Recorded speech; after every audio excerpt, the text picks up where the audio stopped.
5 minutes because we're missing one board member that's on the way, and that way we can start then. Thank you.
Hello.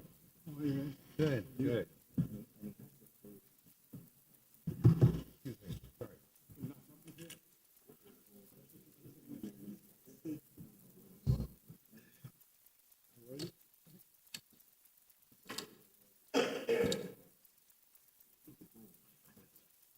Recording in progress.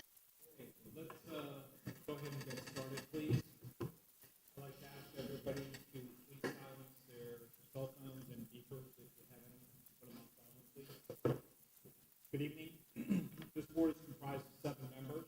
4 members of the board shall constitute a quorum, and the affirmative vote of 4 members shall be necessary for the adoption of any motion. If only 4 members of the board are present, an applicant may request and be entitled to a continuance to the next regularly scheduled meeting of the board. If the matter is continued due to lack of quorum, the chairperson or secretary of the board may set a special meeting to consider such matter. In the event that 4 votes are not obtained, an applicant, except in the case of the comprehensive plan amendment, may request a continuance or allow the application to proceed with the city commission without a recommendation. Lobbyist registration. Without a recommendation. Pursuant to resolution number 118, the City of Coral Gables has returned to traditional in-person meetings. However, the Planning and Zoning Board has established the ability for the public to provide comments virtually. For those members of the public who are appearing on Zoom and wish to testify, you must be visible to the court reporter to be sworn in. Otherwise, if you speak without being sworn in, your comments may not have evidentiary value. Lobbyist registration and disclosure. Any person who acts as a lobbyist must register with the city clerk as required pursuant to the city code. As chair, I now officially call the meeting of the City of Coral Gables Planning and Zoning Board to order on March 13, 2024. The time is 6:06. Emily, if you please call the roll. Julio Gabriel. Here. Felix Pardo. Here. Chip Withers. I'm here. Robert Behar. Here. Sue Karolerski. Here. Javier Salman. Here. A.B. Eisenet. Here. Notice regarding ex parte communications. Please be advised that this board is a quasi-judicial board, which requires board members to disclose all ex parte communications and site visits. An ex parte communication is defined as any contact, communication, conversation, correspondence, memorandum, or other written or verbal communication that takes place outside a public hearing between a member of the public and a member of a quasi-judicial board regarding matters to be heard by the board. If anyone made any contact with a board member regarding an issue before the board member must state on the record the existence of the ex parte communication and the party who originated the communication. Also, if a board member conducted a site visit specifically related to the case before the board member must also disclose such visit. In either case, the board member must state on the record whether the ex parte communication and/or site visit will affect the board member's ability to impartially consider the evidence to be presented regarding the matter. The board member shall also state that his or her decision will be based on substantial competent evidence and testimony presented on the record today. Does any member of the board have such communication or site visit to disclose at this time? No? I did receive an email last time. I went ahead when we had this item come up, and I went ahead and presented it to city staff for the record. Right. Just Now, moved it. previously established in the record that occurred on that date will be included in the record on this item. Thank you. Swearing in. Everyone who speaks this evening must complete the roster on the podium. We ask that you print clearly so the official records of the name and address will be correct. Now, with the exception of attorneys, all persons physically in the City Commission chambers who will speak on agenda items before us this evening, please rise to be sworn in. So we have one person only that's going to be speaking tonight, two people that will be speaking tonight.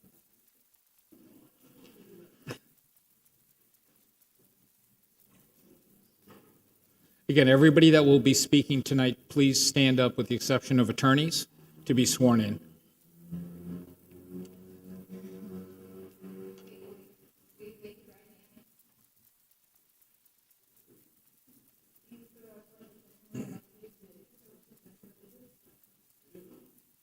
Thank you. Zoom platform participants. I will ask any person wishing to speak on tonight's agenda item to please open your chat and send a direct message to to Emily today. We don't have Jill with us today, stating you would like to speak before the board and include your full name. Emily will call you when it's your turn. I ask you to be concise for the interest of time. Phone platform participants. After Zoom platform participants are done, I will ask phone platform participants to comment on tonight's agenda item. I also ask you to please be concise for the interest of time. We have the approval of the minutes of February 20th, 2024. Has everybody had a chance to look at those? Is there a motion? I move. I'll second. Julio, Javier, second. Any discussion? No? Call the roll, please. Robert Behar. Yes. Sue Kowalewski. Yes. Javier Salman. Yes. Julio Gabriel. Yes. Felix Pardo. Chip Withers. A.B. Eisenstadt. Yes. The procedure that we'll use tonight, first we'll have the identification of the agenda item by Mr. Caller. Then we'll have the presentation by the applicant or the applicant's agent. Then the presentation by staff. I'll go ahead and open for public comment, first in chambers, then Zoom platform, and then the phone line platform. We'll then go ahead and close the public comment, have board discussion and a motion, further discussion and a second of the motion if necessary, with board's final comments and then a vote. Mr. Chairman, because there are three related items for this. If I may, does you need Mr. to- Behar, Yeah.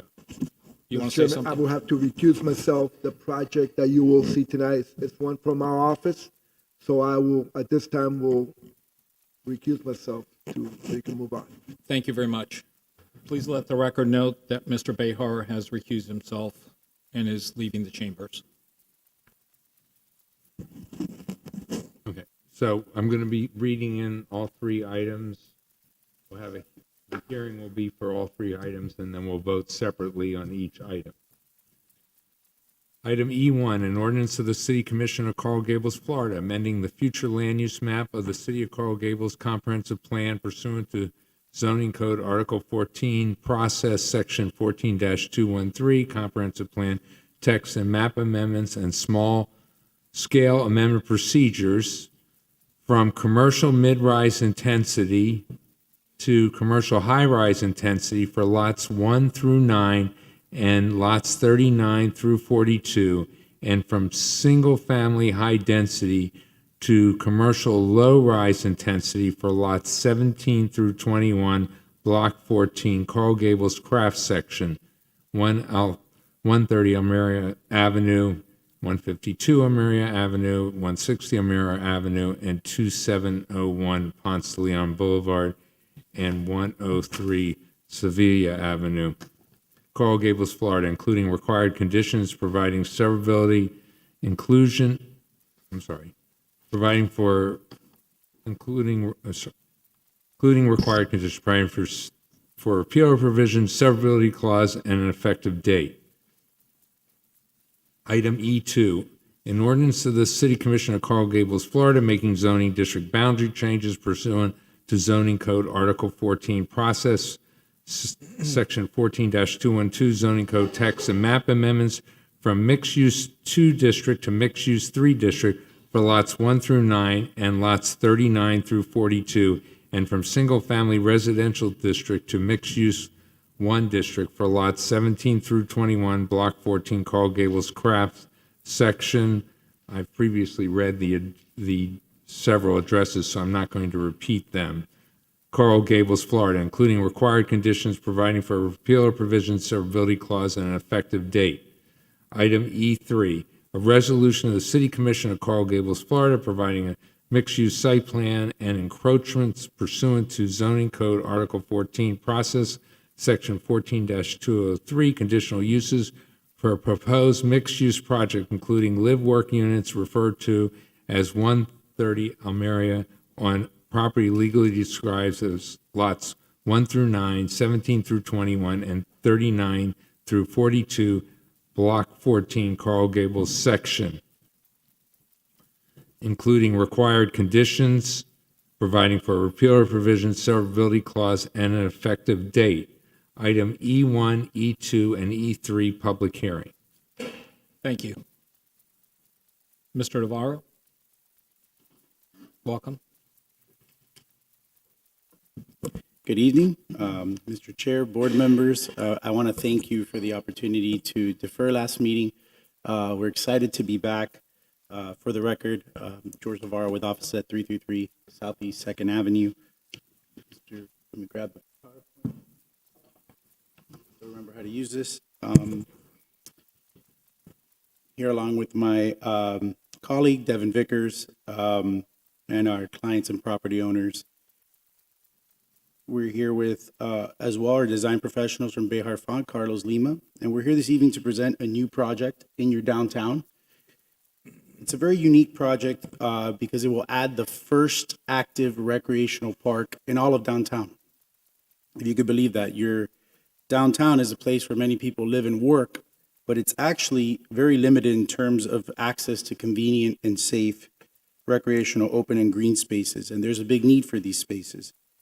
It's also a project that has involved an extensive amount of community outreach, probably a project in my time that it's probably the most amount of community outreach that I've been involved in since I started working in Coral Gables, particularly with the single-family areas that are directly to the east of this project. We've spent, since June of last year, a significant amount of time working with them.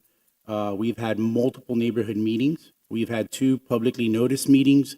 From those meetings, we identified specific residents that had specific concerns, and we had 3 subsequent meetings after that with the neighborhood to discuss those concerns, get their input, get their feedback, and ensure that everyone was informed and involved. We've also created a website to disseminate information about the project. One of the things that you'll see this evening is a park plan, which we've been working closely with the residents of this area that's immediately east of us. And this park plan has changed significantly over the last several months, as well as our project in response to the feedback that we received. And one of the things that I thought was unique and which really has helped is we've actually opened up, what you can see there, an on-site office where residents from the community can actually come, make an appointment, get information about the project. We have all the renderings up, and they could provide feedback and ask any questions that you have. So I'd like to show you the area that we've been focused on. You'll see our property is comprised of 3 separate parcels. The one that we are developing with the residential building that you'll see this evening is highlighted by the green star. And what we've done is we have covered a large area and really focused on the closest and most affected residential areas to our project, which are the ones that will really benefit the most from this project and the park that we are proposing to provide. So as a result of this outreach, we've been able to obtain 80 petitions as of today in support of this project. You can see where the petitions have come from. I'm also happy to advise that earlier today, we obtained the support of Loneta Rodi, who is probably the most proximate person to this project and who we have worked with for months, who had concerns about our project, but she sent a lovely letter in today in support of the project, so I want to thank her.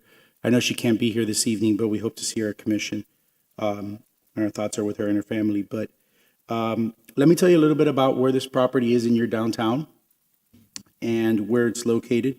So the property is comprised of 3 separate parcels that total almost an acre of land within the block that's located east of Ponce between your CBD and the Plaza project. The sites are separated by an existing commercial alley, which is highlighted in yellow, that basically bifurcates these parcels. And the first parcel is the one that directly fronts onto Ponce, while the second parcel is a mid-block parcel along Almeria that directly faces the CBD. And then the third parcel is on the southeast corner of the block, and that is the one that is the most adjacent and proximate to the residential areas, which are just on the other side of Galeano Street, further south. So our proposal, we've been working on planning this land. It's not every day that you get an acre in downtown to work on, and that's so uniquely situated.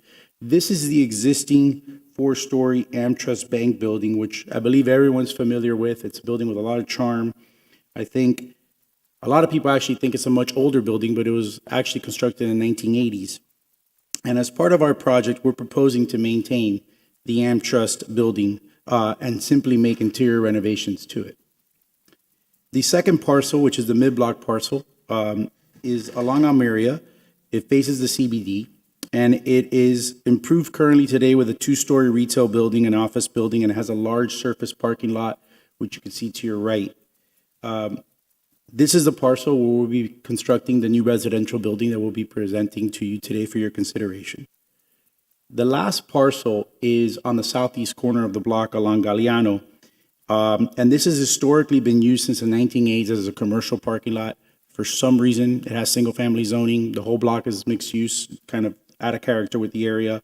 But this is the parcel where we're going to be building and paying for and constructing as part of our project a new 12,500 square foot park. So we're essentially taking the existing parking lot that's there today, the entirety of that parking lot, and converting it into a park.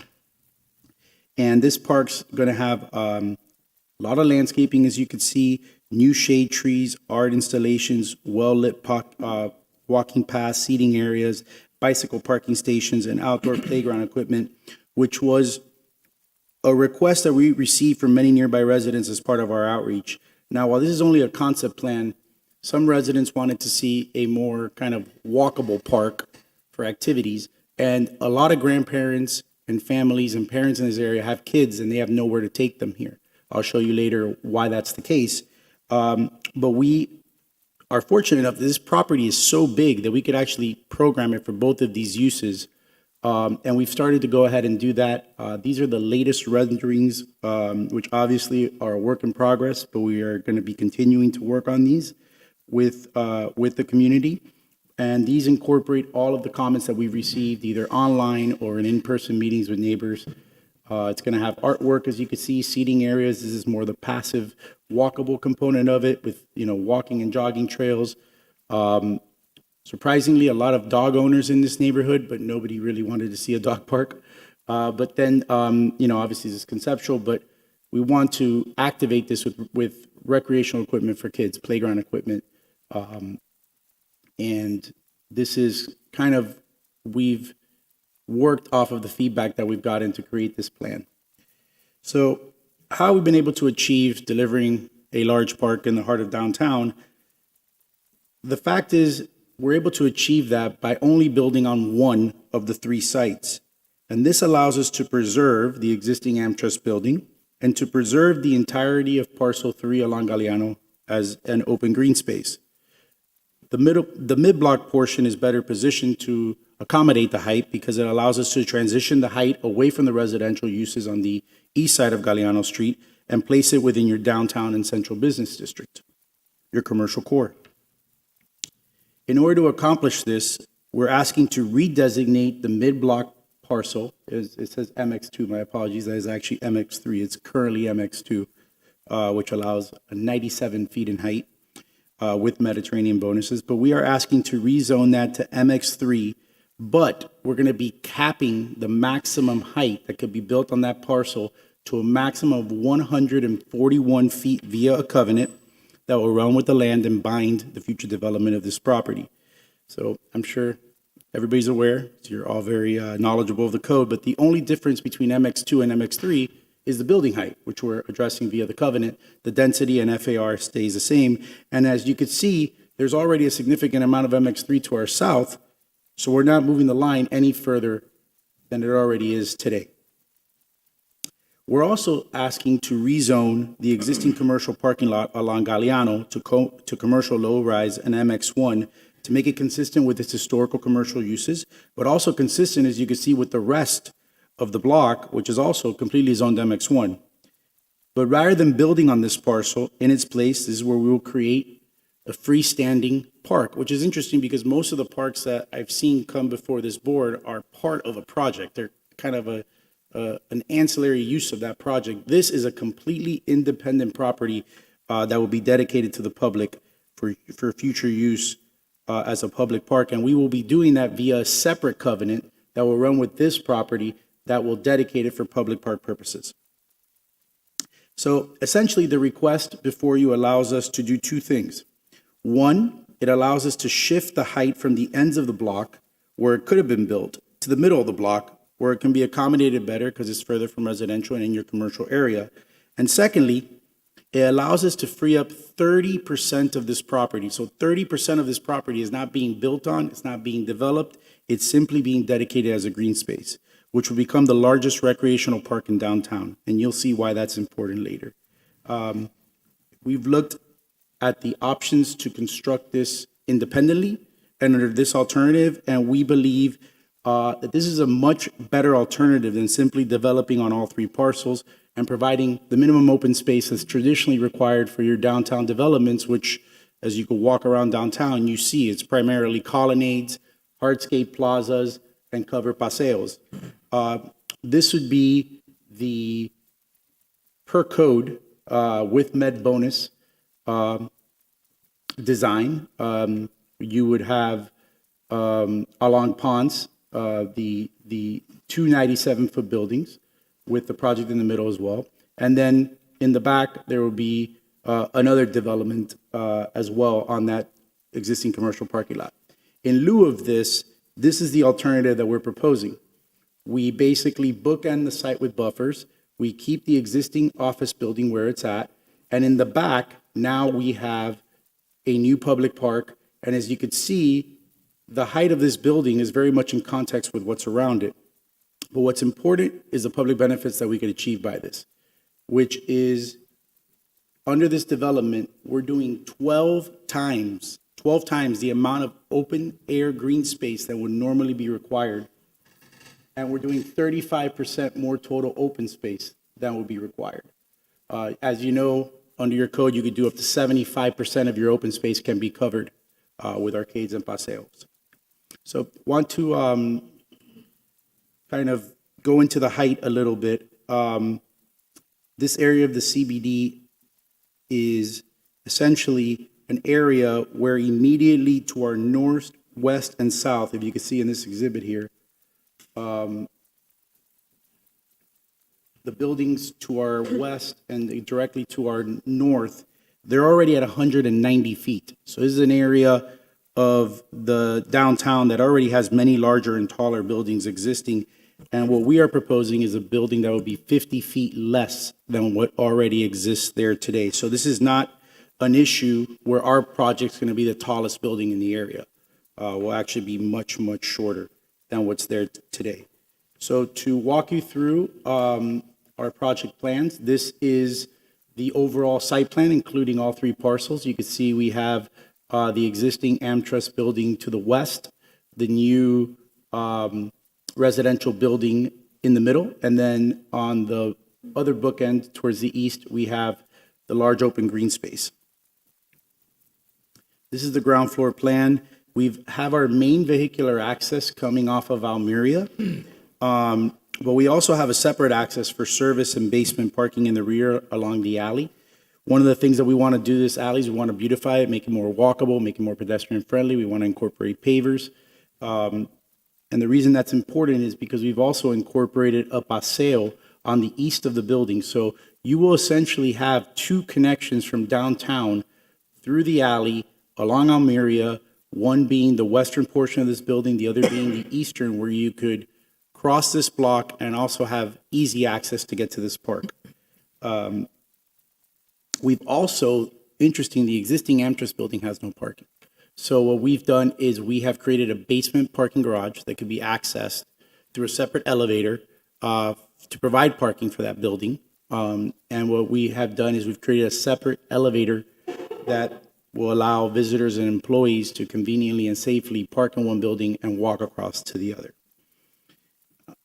One thing I like to highlight is the ground floor, the way we've activated it currently is with ground floor live work units. We originally had retail planned along our frontage, but as a result of the feedback we received at our first neighborhood meeting, we removed that and replaced it with live work units. There was a concern with retail patrons coming and perhaps parking in the neighborhood and creating additional traffic. So that is a change that we've made to the plan.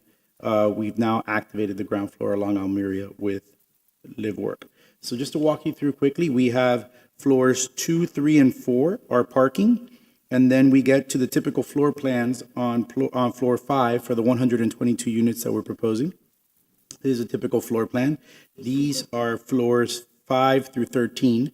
And then we have a rooftop amenity area that has, obviously your pool, your gym. It also has 7 residential units up there. So one thing I do want to mention is we have received some feedback from some residents regarding the architecture treatment on the ground level. So these are updated renderings that we've been working on that we're committed to doing. This, we have changed the ground level design, and this is what we're currently proposing based on the feedback that we've received. So I'll walk you through that. That's a rendering of the building, and this is a night rendering along Almeria.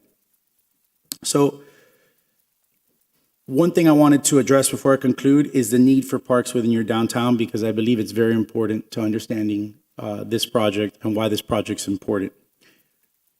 While your downtown is very walkable and bike and pedestrian friendly, it's unfortunately an area of the city that's greatly underserved with public parks, especially with recreational spaces. If you could see here, the area in green that's highlighted with the green star is the location of the new public park. And the closest parks that you have in walking distance to this area, other than Ponce Park, which is mostly a passive park that's programmed for event space, is San Sebastian Park, which is not programmed in any way, and Sardo Green, which is primarily seating areas, landscaping and hardscape and some art. But these are all 20-minute walks away, 15-minute walks away, depending on how fast you walk. You'll probably get there quicker than me. But we've met with many neighbors, as I mentioned, and one of the echoing themes that we've heard is we need more recreational opportunities in downtown. People want parks. And I think that's echoed by the 80 petitions from the immediately adjacent residential area that has said please don't build on all three sites. We would prefer for you guys to find a way to deliver some park space. If you can look here, if you see, most of the parks in this area are essentially west of Lejeune. So you'd have to cross Lejeune to get there. There really is nothing walkable for any of that single-family neighborhood to be able to access for park space. The need is not only documented from the feedback we've gotten and what I've heard from the neighbors I've spoken to, but it's also documented in your city's Parks Master Plan.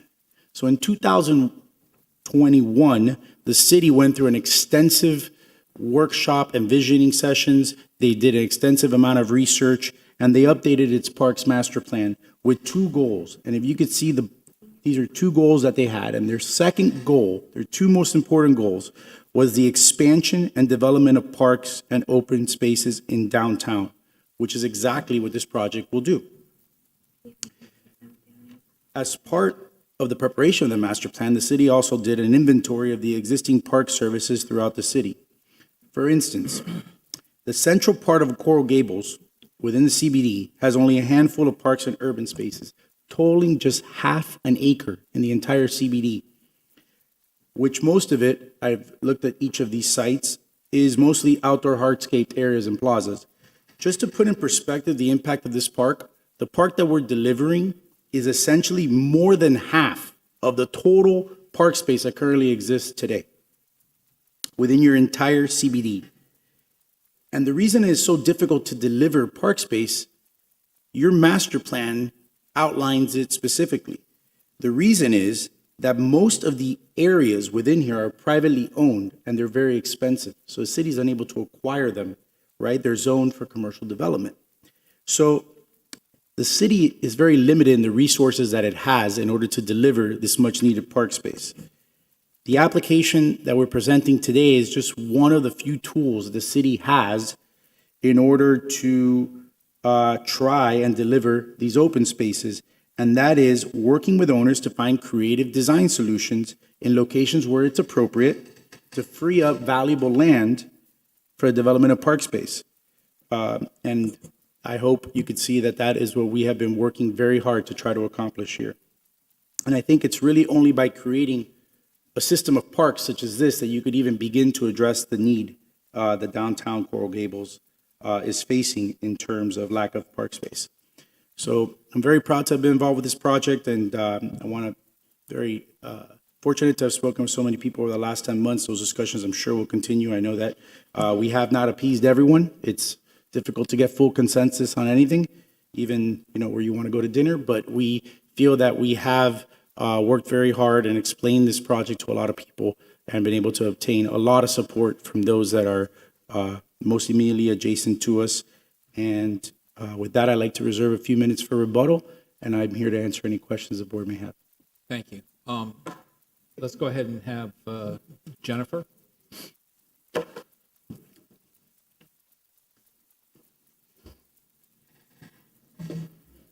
Jennifer Garcia, applying official. Can I have PowerPoint, please? Good evening.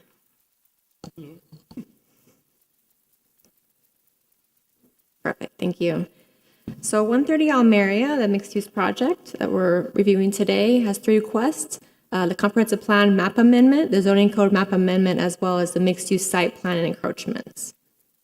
So the location, as we described, is in the middle of the downtown area. And if you look at the area, it's really that one block between the central business district, or the CBD, and the plaza development. That whole kind of pinkish area to the west, it's all kind of considered part of downtown. This is the last block between the two larger, developments of downtown, the CBD and the plaza. So in the area, as the attorney has talked about, the closest, immediate neighbor that's showing a development is the plaza, which is at 190 feet, 0.5. The next taller building in the area is the future Regency Park, which you saw reviewed a few years ago, which would be 205.5 feet as well, and then some neighboring properties to the north within the CBD. So again, the request is 3, the future land use map amendment, the zoning code map amendment, as well as the mixed-use site plan encroachments. So the change for the land use is from the existing, which is commercial medium rise intensity, as well as the single-family high density of the property that's to the southwest of the 3 parcels. And to change that zoning on the north side, those 2 parcels would be commercial high-rise intensity, and then the new, I guess, future park to be commercial low-rise intensity. The zoning code map amendment, right now, the current zoning is MX2, those 2 properties that are facing Almeria, and the property facing south right now is single-family residential. The proposed map amendment would be to change the MX2 that's facing Almeria to MX3, and the property that's going to be the future park to be MX1, that be consistent with the comp plan. And the third request is for a mixed-use site plan. As you know, there's a threshold in our zoning code whenever a mixed-use site plan is greater than 20,000 square feet, it requires a conditional use process, and that's why they're here for you today. So the mixed-use site plan consists of the existing 4-story office building that's going to be facing Ponce de Leon. That will remain the same. The new building will have 4 live-work units facing Almeria, a pedestrian arcade along the front, a pedestrian paseo to link to the back where the alley is, the vehicular entrance and exit to the parking structure below grade and above grade will be on the very east side of the building. Loading and all that. Back of house uses will be on the back where the alley is, and the future park will be on the Galeano and Sevilla corner. The encroachment is to the southwest part of the new building. It's a roof overhang that will be overhanging a little bit into the alley. And I should probably go back. This was a request by the Board of Architects, actually, not the encroachment itself, but to change the forming and the massing of the building to be more consistent with Mediterranean architecture, and that required them to have this roof overhang in the alley. So the lot is just shy of 1 acre. It's 0.99 acres. The open space that they're proposing for providing in the mixed-use site plan is 34%. The requirement is 10%. The density is the same as 125 units an acre. They're proposing to have 122 units. The FAR is just shy of the maximum at 3.46 FAR, and the building height is 141 feet if they are allowed to change the land use and zoning. So the project started with the DRC review, which is back in October of 2022. They went to Board of Architects a few times, got their approval last April. They've had a couple of neighborhood meetings last summer and last fall, and here we are for Planning and Zoning Board. They've sent letters to the property owners within 1,500 feet. It's required by code, and they've done that 4 times for both neighborhood meetings. Last month's Planning and Zoning Board meeting and this month's Planning and Zoning Board meeting. 4 times the property's been posted. 4 times the website's been posted as well, and newspaper advertisement twice. The staff determined that the application is consistent with the comp plan. The goal is subject to the policy of the comp plan as far as mixed-use buildings and open space in our downtown. Staff recommends approval with conditions. Those conditions are outlined in your staff report at the very end, but the highlights are to not exceed the height of 13 stories or 141 feet. The public park will be public and open to the public, located on Sevilla and Galeano. The street improvements would include improvements to both sides of the 100 block of Almeria with landscape bump outs and continuation of the bike lane on Galeano to continue of the 3 blocks south as part of the Plaza project. Underground of overhead utility lines along the entire length of the alley, as well as the Galeano to the north side of Almeria. And then drainage improvements may be required as they get further through the permitting review process. And that's all I have. Thank you. Thank you. Thank you very much. Emily, how many people do we have in chambers that are signed up to speak? Sign up. We have 6. Has anybody not signed in? So we have 6 people in chambers. Nobody has come in since then. So let's go ahead and open it up for public comment first. And if you wouldn't mind, please call the first person. Julio Gabriel. That gentleman sitting back here. Oh, I'm here. Oh, okay, sorry. Sue Kowalerski. You're calling the roll. You're calling the roll, I think. Oh, sorry, my apologies. I don't do No this worries. often. Natasha Gonzalez.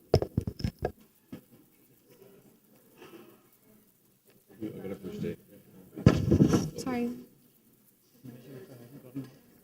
Okay. Johnny.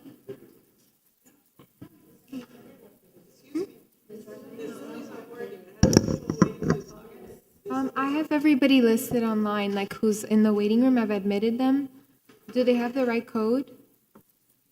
So we're going to go ahead and, so we're calling people in the chambers? Okay. Well, they're asking about Zoom right now. If we can, the city will go ahead and take care of it. I'd like to just direct everything, if you don't mind, up to the chair, and I'll direct. Okay. The next person is Johnny, if you'd like to speak. Emily, will you contact or have somebody please contact staff? I did.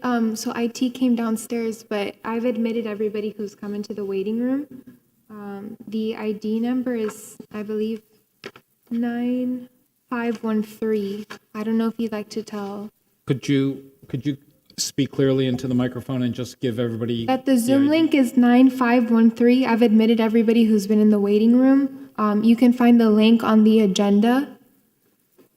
Thank you. So the first individual that's going to speak, the name is? Johnny Elcha.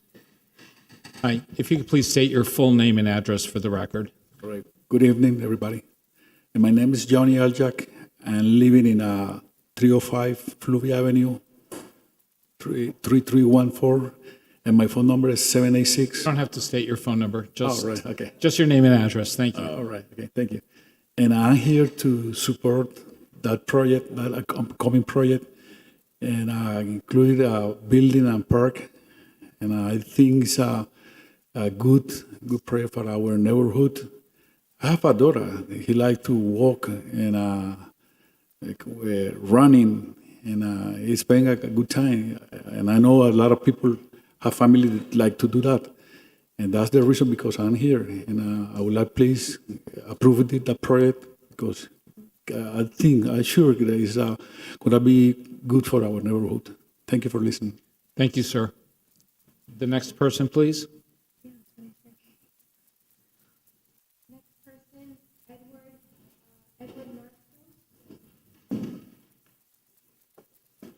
If I may, I'd prefer to speak at the end of the comments. Is that possible? I'd rather you just go now since your name has been called, please. Absolutely. Thank you. So I represent Could TF. you just state your name and address for the record, please? For the record, Edward Martos, offices at 2800 Ponce de Leon Boulevard. I'm here on behalf of a property owner immediately south and across the alley from the proposed project. And that's TFFO LLC. So they're at 129 Sevilla and also two adjoining lots. Now, we've been working closely with the applicant to come to some resolution to our objections. We have several objections to the proposal. Those objections are practical and also legal in nature. I won't get into all of it because we are working with the applicant and we hope to come to a resolution, but I do want it stated on the record in the broadest sense. I'll give you an example. If you look at any of the photos in the staff report and any application materials, just about every one has a deep dark shadow between the Gables Plaza project and this proposed new project. We are in the middle of that deep dark shadow. And the current zoning does not allow the current zoning on my client's site does not allow sufficient development to work with that shadow, to work around that shadow by moving up, for example, etc. That's an example of a practical issue. It also comes down to a legal concern because as a legal matter, we think that the proposed rezoning may not be consistent with the comprehensive plan. Comprehensive plan protects properties from things like excessive shadow, the lack of light and air, specifically, for example, policy DES 1.1.5. So also on the legal front, we're not sure that the proper analysis has been done for the rezoning. Not all the parcels that are currently single-family are being rezoned as they should be. And so there are serious concerns. Again, that's just an example. Our request is that you defer tonight. If you decide not to defer, then we request that any recommendation that you make advancing this item to the City Commission include a request to the City Commission that the applicant continue to work with my client to address what amount to very serious zoning and practical concerns that are affecting my client, but also even neighboring properties to the south of the project. And that's it. I'm available if you have any questions. Thank you, sir. Next speaker, please. Natasha Gonzalez, when you're ready.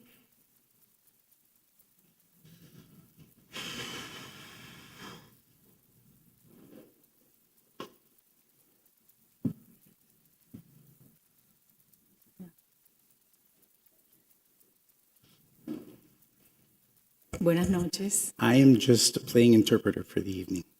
If I may just ask that question, since we're a quasi judicial board and we don't have an official interpreter, is this okay for the record? Since the attorney has a responsibility to be candid with the board, I think we can accept, since we don't have a designated interpreter, for him to interpret. But since did she understand sufficient English that she was able to be sworn in, or do you need to be sworn in?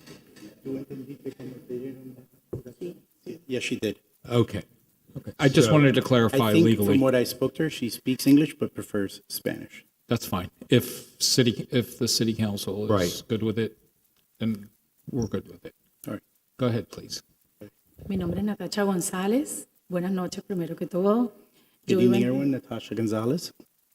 Mi dirección es 300 Fluvia Avenue, Coral Gables, 33134.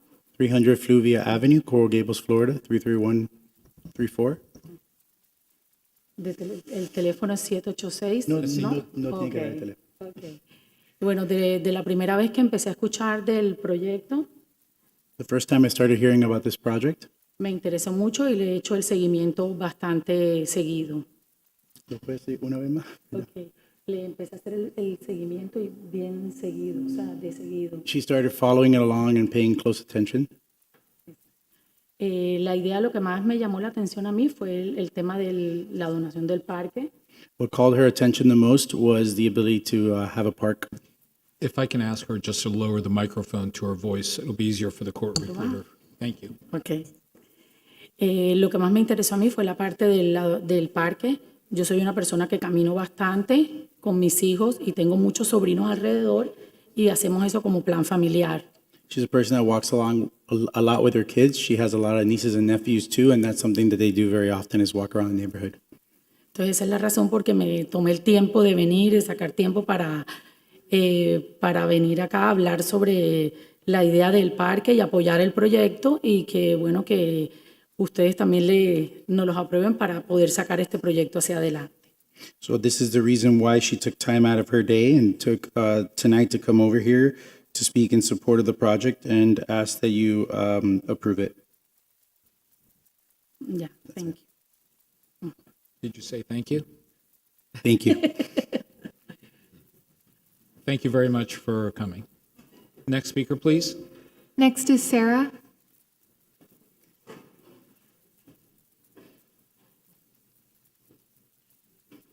Hello, I'm Sarah Condi. I'm at 228 Alessio Avenue, and so I know that where it appears that the developer is proposing a park. I guess because the project is pretty much twice as high as what's allowed without the med bonus. So I guess this is a sweetener, but at the same time, he's giving a park which he wants rezoned from residential to MX1. It's a little curious. He's saying that he's going to leave he could, instead of doing 2 MX2 up to the limit 97, he's just going to do that one in the middle. But he's asking to change the property where the AmTrust building is to MX3. Why is he doing that? I don't know. So, I think it's a little fishy in my opinion. I think we're going in a direction that no one in the neighborhood wants us to go in. We're going towards more plaza. And, this is something that now we're fighting for every single plot of land in our area. Everyone wants to go to the height of the plaza. It's a problem for us. That's all I'm going to say. Thank you. Thank you, ma'am. Next, please. Tere. Just Tere is listed.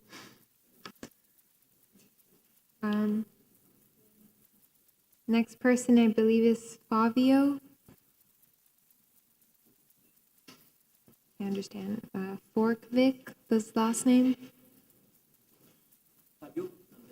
Fabio.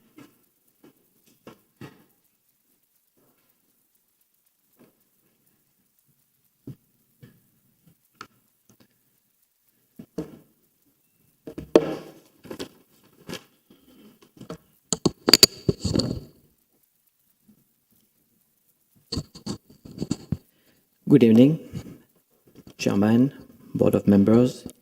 Good evening, thank you for the time. My name is David Fournier. My address is 128 San Sebastian, and I am also the Chairman of the Transportation Advisory Board. Regarding this project, I'm asking the board to vote no. We did meet a few times with the developer. Yes. Can I just ask to clarify a question? Are you talking on behalf of the board or yourself individually? Myself, individual. Okay, thank you. I just wanted to clarify. I understand. I met a few times with the developer, and like most of the developers, they are very open to talk, but they never listen. We met 3 times. The first time we talked about the project. We told them from the beginning that it was massive and the density was too big, and the other 2 projects was mainly about the park. Okay? So I just want you to understand also the fact that where I'm going to. The south side of the downtown of Coral Gables is already suffering very heavy traffic. We're not talking about rush hour, which usually start at 5 p.m., but we already have a heavy traffic at 3 p.m. You can notice the congestion of the traffic on University Drive from the light of Lejeune. We have cars all the way to the intersection of Salcedo and even passing Salcedo, waiting for the red light to become green, which causes major traffic to the driver who wants to connect with the University Drive. The traffic on Ponce de Leon is very dense as well. Even cars, when you are driving on Sevilla and you want to cross Ponce, you cannot. Because from the red light of Almeria, the line goes all the way to the beginning of the park, Ponce Park.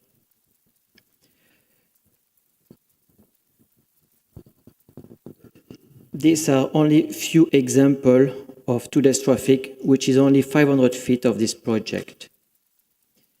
And I remind you that the plaza is only 25% of its capacity as of today, 25-30%. The street of Almeria is only 16 feet wide, with 2 ways traffic. This street cannot absorb the density and the traffic of this project that this project will bring. As of today, we already have a traffic, and just remember when you are at the light on Almeria and Ponce and you want to make a right or you want to make a left, you are going to stop the fluidity of the traffic because you have only 1 lane. So right at this spot, we have issues with the traffic.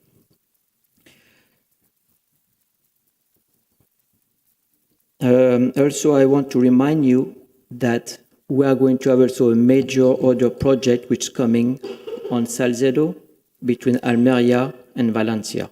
I believe it's Codima project, over 200 apartments. So this side of Salcedo is going to be it will be impacted by the traffic.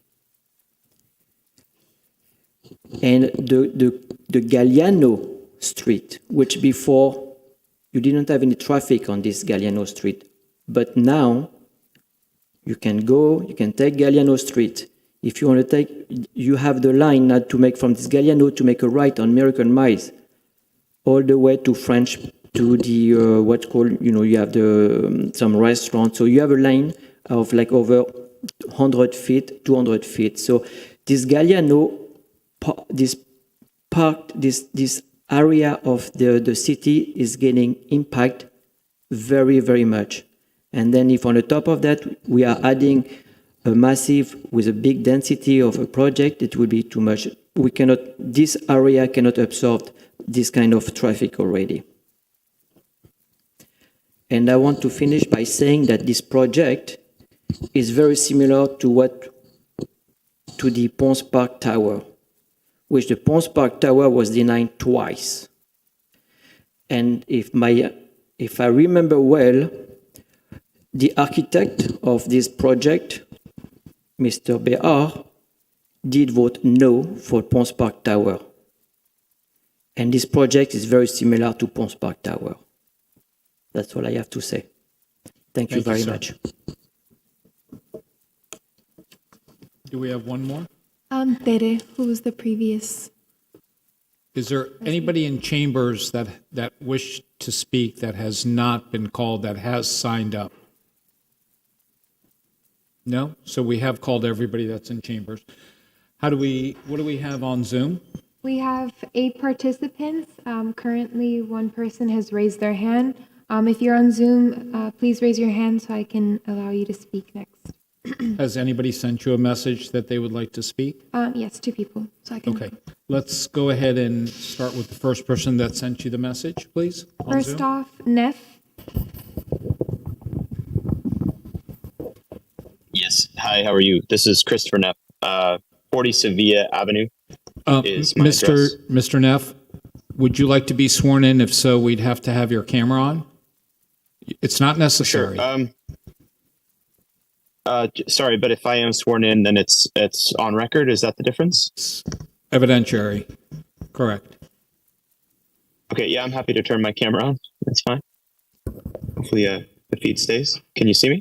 We certainly can. Thank you. Will you raise your right hand to be sworn? No problem. Do you swear the testimony you're about to give should be the truth, the whole truth, and nothing but the truth? I do. Thank you. Thank you. If you could state your name again and address, please. Yes, my name is Christopher Neff. My address is 40 Sevilla Avenue. And I'd like to say, look, we've been on the street now for about 5 years. We have 3 young boys, 9, 7, and 4. There are several kids on this block, both grandkids and children. Is not safe to play out front. There's been some adjustments made in the front side of the street. There's been some redirection of traffic to help avoid a little bit of the traffic that comes through. There's been some good points made in terms of the plaza is not at 100% capacity. And I do sort of agree with some of the traffic considerations, but I think that those could also be handled. I'm sorry, I just heard recording stop. So should I keep going? Just one moment. We have a technical difficulty. No worries. Thank you, sir. No problem.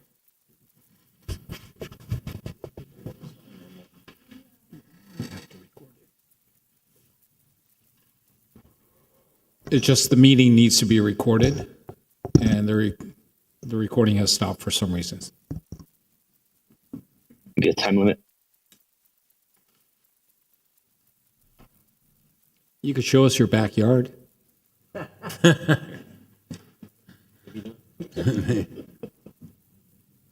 was outside grilling and I didn't know I was going to get called to go on camera, but I'm happy to do that.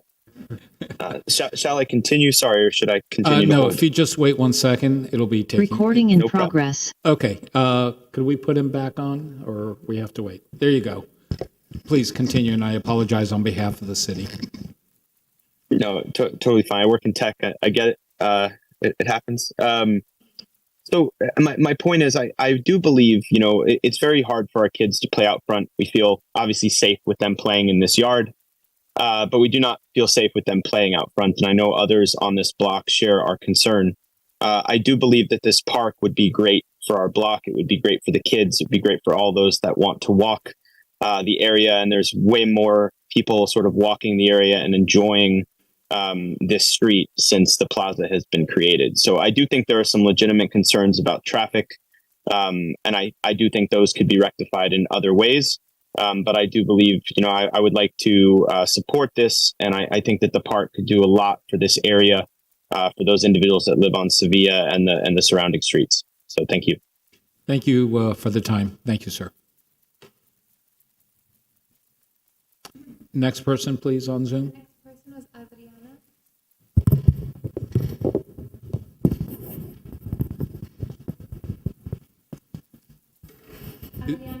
Is your computer on? Adriana? My computer's having Hi. technical difficulties. Hello? Adriana, hi. Yes, hi. My name is Adriana Neff, and I'm at 40 Sevilla as well. I'm Christopher's wife. How are you?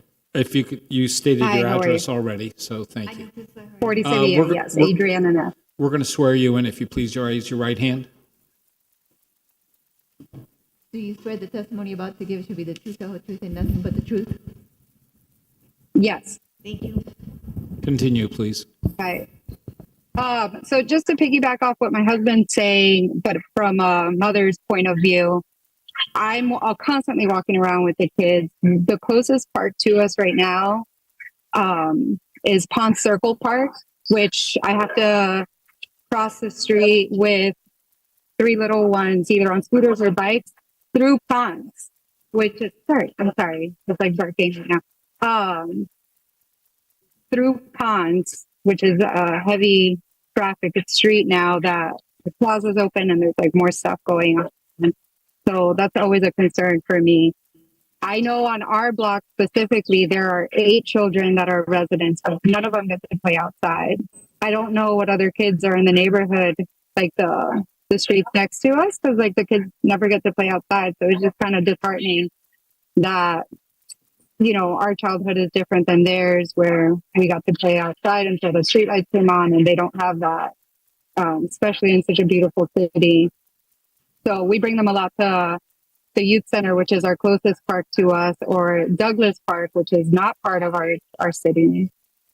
So I do like the idea of having that park near us where we can actually meet the community, meet the friends, meet the neighbors,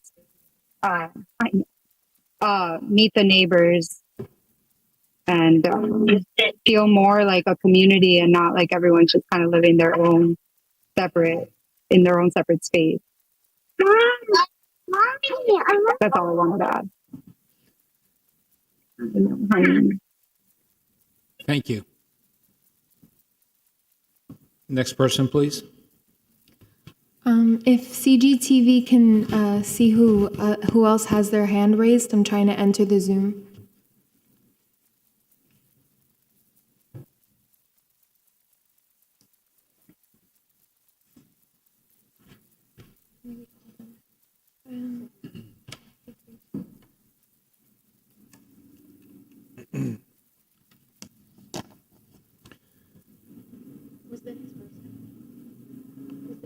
Emily, is the system down for you? Yes, my computer had shut off. I'm trying to enter the room again so they can. Okay, thank you.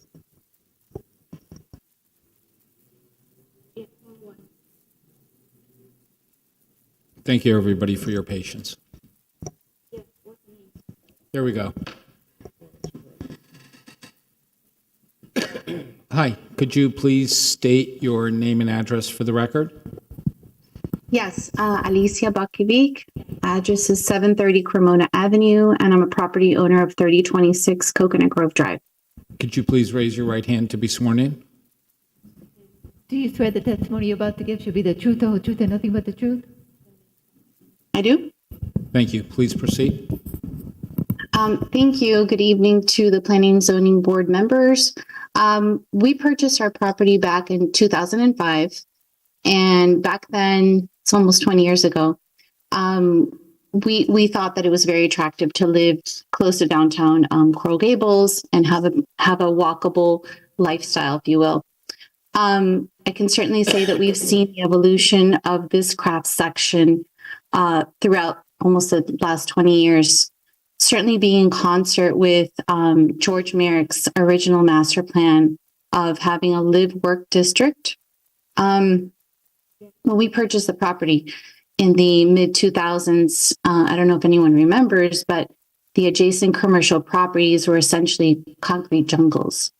And what's come online since, which is, the plaza and a couple other office towers, has brought incredible amenities to especially the ground plane of the area. It's become walkable, it's become green, and it's really elevated the lifestyle. Before, for example, the plaza came online, I can tell you that our area was blighted area, that those properties were essentially abandoned, and there was no light there for a couple of years. So the crime was certainly, an issue, but I can confirm that since that happened, since the project came online, everything has changed. We do believe that this development of 130 Almeria is just a continuation of developing, responsibly, bringing continued amenities to the neighborhood.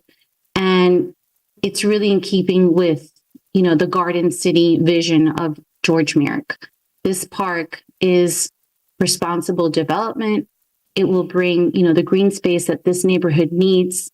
Its adjacency will be, enjoyed by the young families and everybody from, all ages to walk and to continue the connection to downtown Coral Gables. So we are in support of the 130 Almeria development. Thank you. Thank you. Next person, please. Arjan?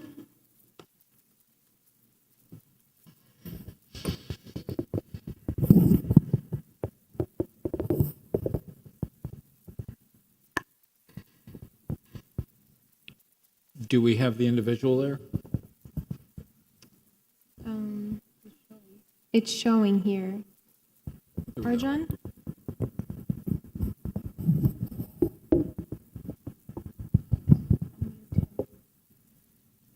It's not working.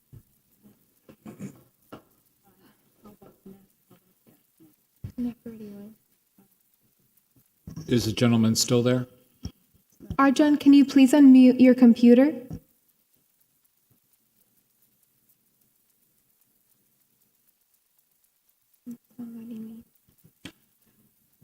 Can you ask them to send you a message if they're still there, please? Yes.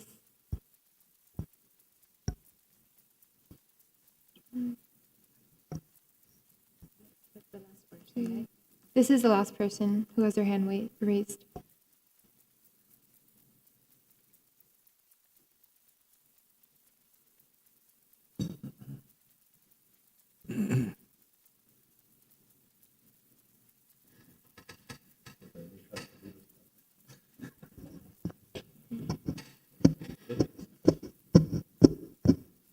Arjan, do you wish to speak? If you can, would you be able to unmute yourself?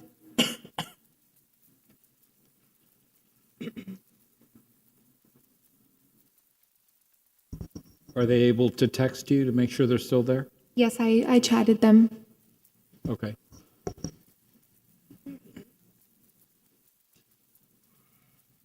He seems, it looks like he's frozen.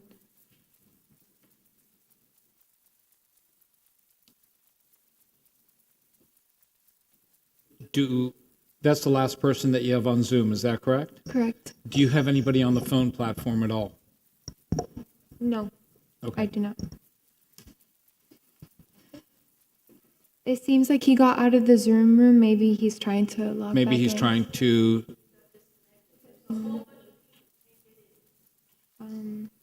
I've allowed everybody into the waiting room. I'm allowing him in again.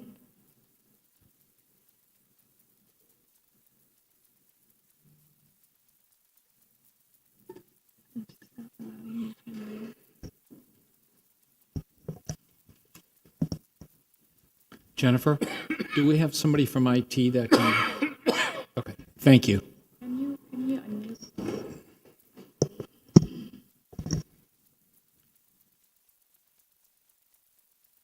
We're going to have somebody come up here from IT and just take a look and make sure everybody can get in that's waiting to get in. Oh, it's unmuted. Arjan, would you like to speak? You're unmuted. Okay, yeah, it's working now, I guess, eh? Yes, Well, could that you was not please easy. state your name and address for the record? Yeah, sure. Good evening. My name is Arjan Hondit. I'm a resident of 3100 Galliano Court. Could you please raise your right hand to be sworn in? Do you swear See? that? Yep. Do you swear the testimony you're about to give shall be the truth, the whole truth, and nothing but the truth? Yes. Please continue. Yeah, good evening. Yeah, I just want to say a couple of things about this new project that they're starting in our neighborhood again. We're just recovering from the plaza, which is a very nice project, we think. The project that's being proposed right now, I don't think it really fits in with what they're building right now. If you compare it to the plaza and what basically Morris is proposing for his building, it's very generic. I think it doesn't really stand out. It doesn't have very nice features, architectural features. So I think it just doesn't fit in the neighborhood. The other thing is, of course, we get another. I think it's 160 units of apartments.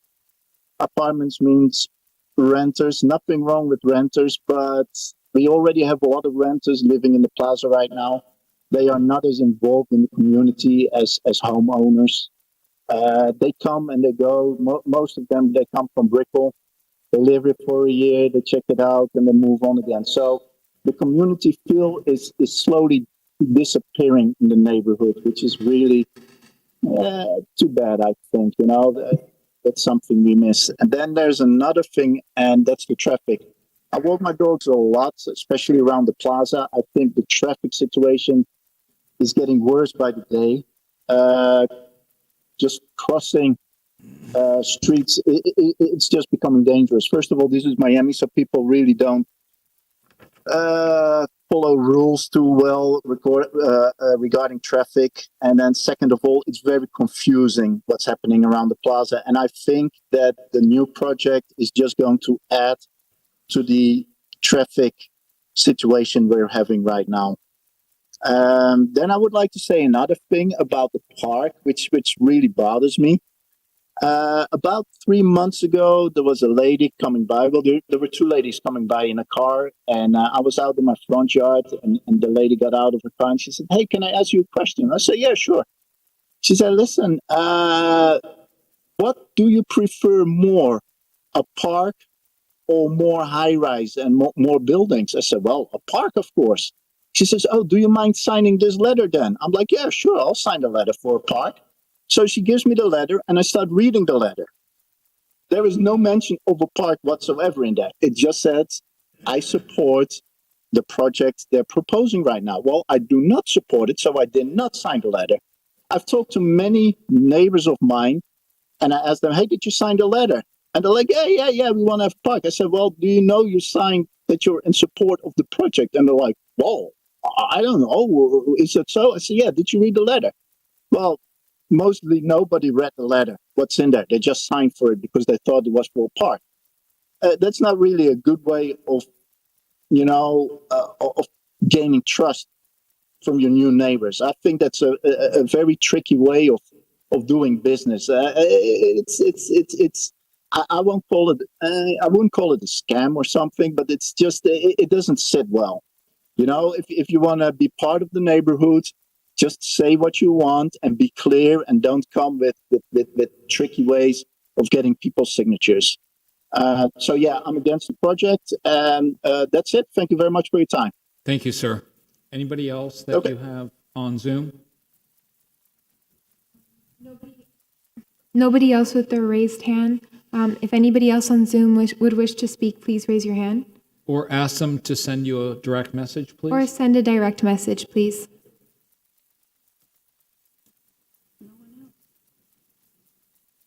Nobody has Nobody at all? Nope. Okay. Then, at this point, I'm going to go ahead and close it for public comment. Mr. Navarro? Thank you, board members. I think you heard tonight from many that live very close to this project. Mr. and Mrs. Neff, as well as a few of the others that came out of their busy day to join us, and Ms. Cavaretta as well, who are from that neighborhood I was talking to you about, that is the area that's in most proximity to our project. Some of the other residents, and we understand that there's general concerns in Coral Gables. I'm a Coral Gables resident as well, and I drive, I live and work in Coral Gables. I also work in downtown and understand what traffic is. But this is your downtown. It's the largest employment hub that you have in the city. You have new businesses opening up here, which is fantastic for the area. You have a lot of offices and big corporations coming down, great for employment, economic increase in Miracle Mile especially, which I think now has really come back after COVID. But one of the things that's missing in this area, and we've always talked about it, is residential.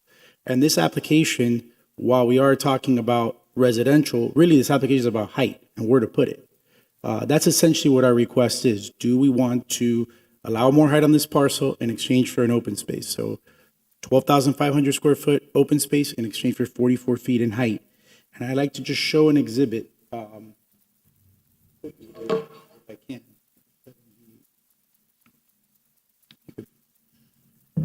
You get access to this. Just I'll put it up once it goes up. But I wanted to just go through the height again because I want to show you kind of where this building is and what's around it. I mean, essentially, I think you heard from, there's a lot of families with kids in this area. And if we could develop on all three parcels, what is the benefit to that? What's the benefit to the community?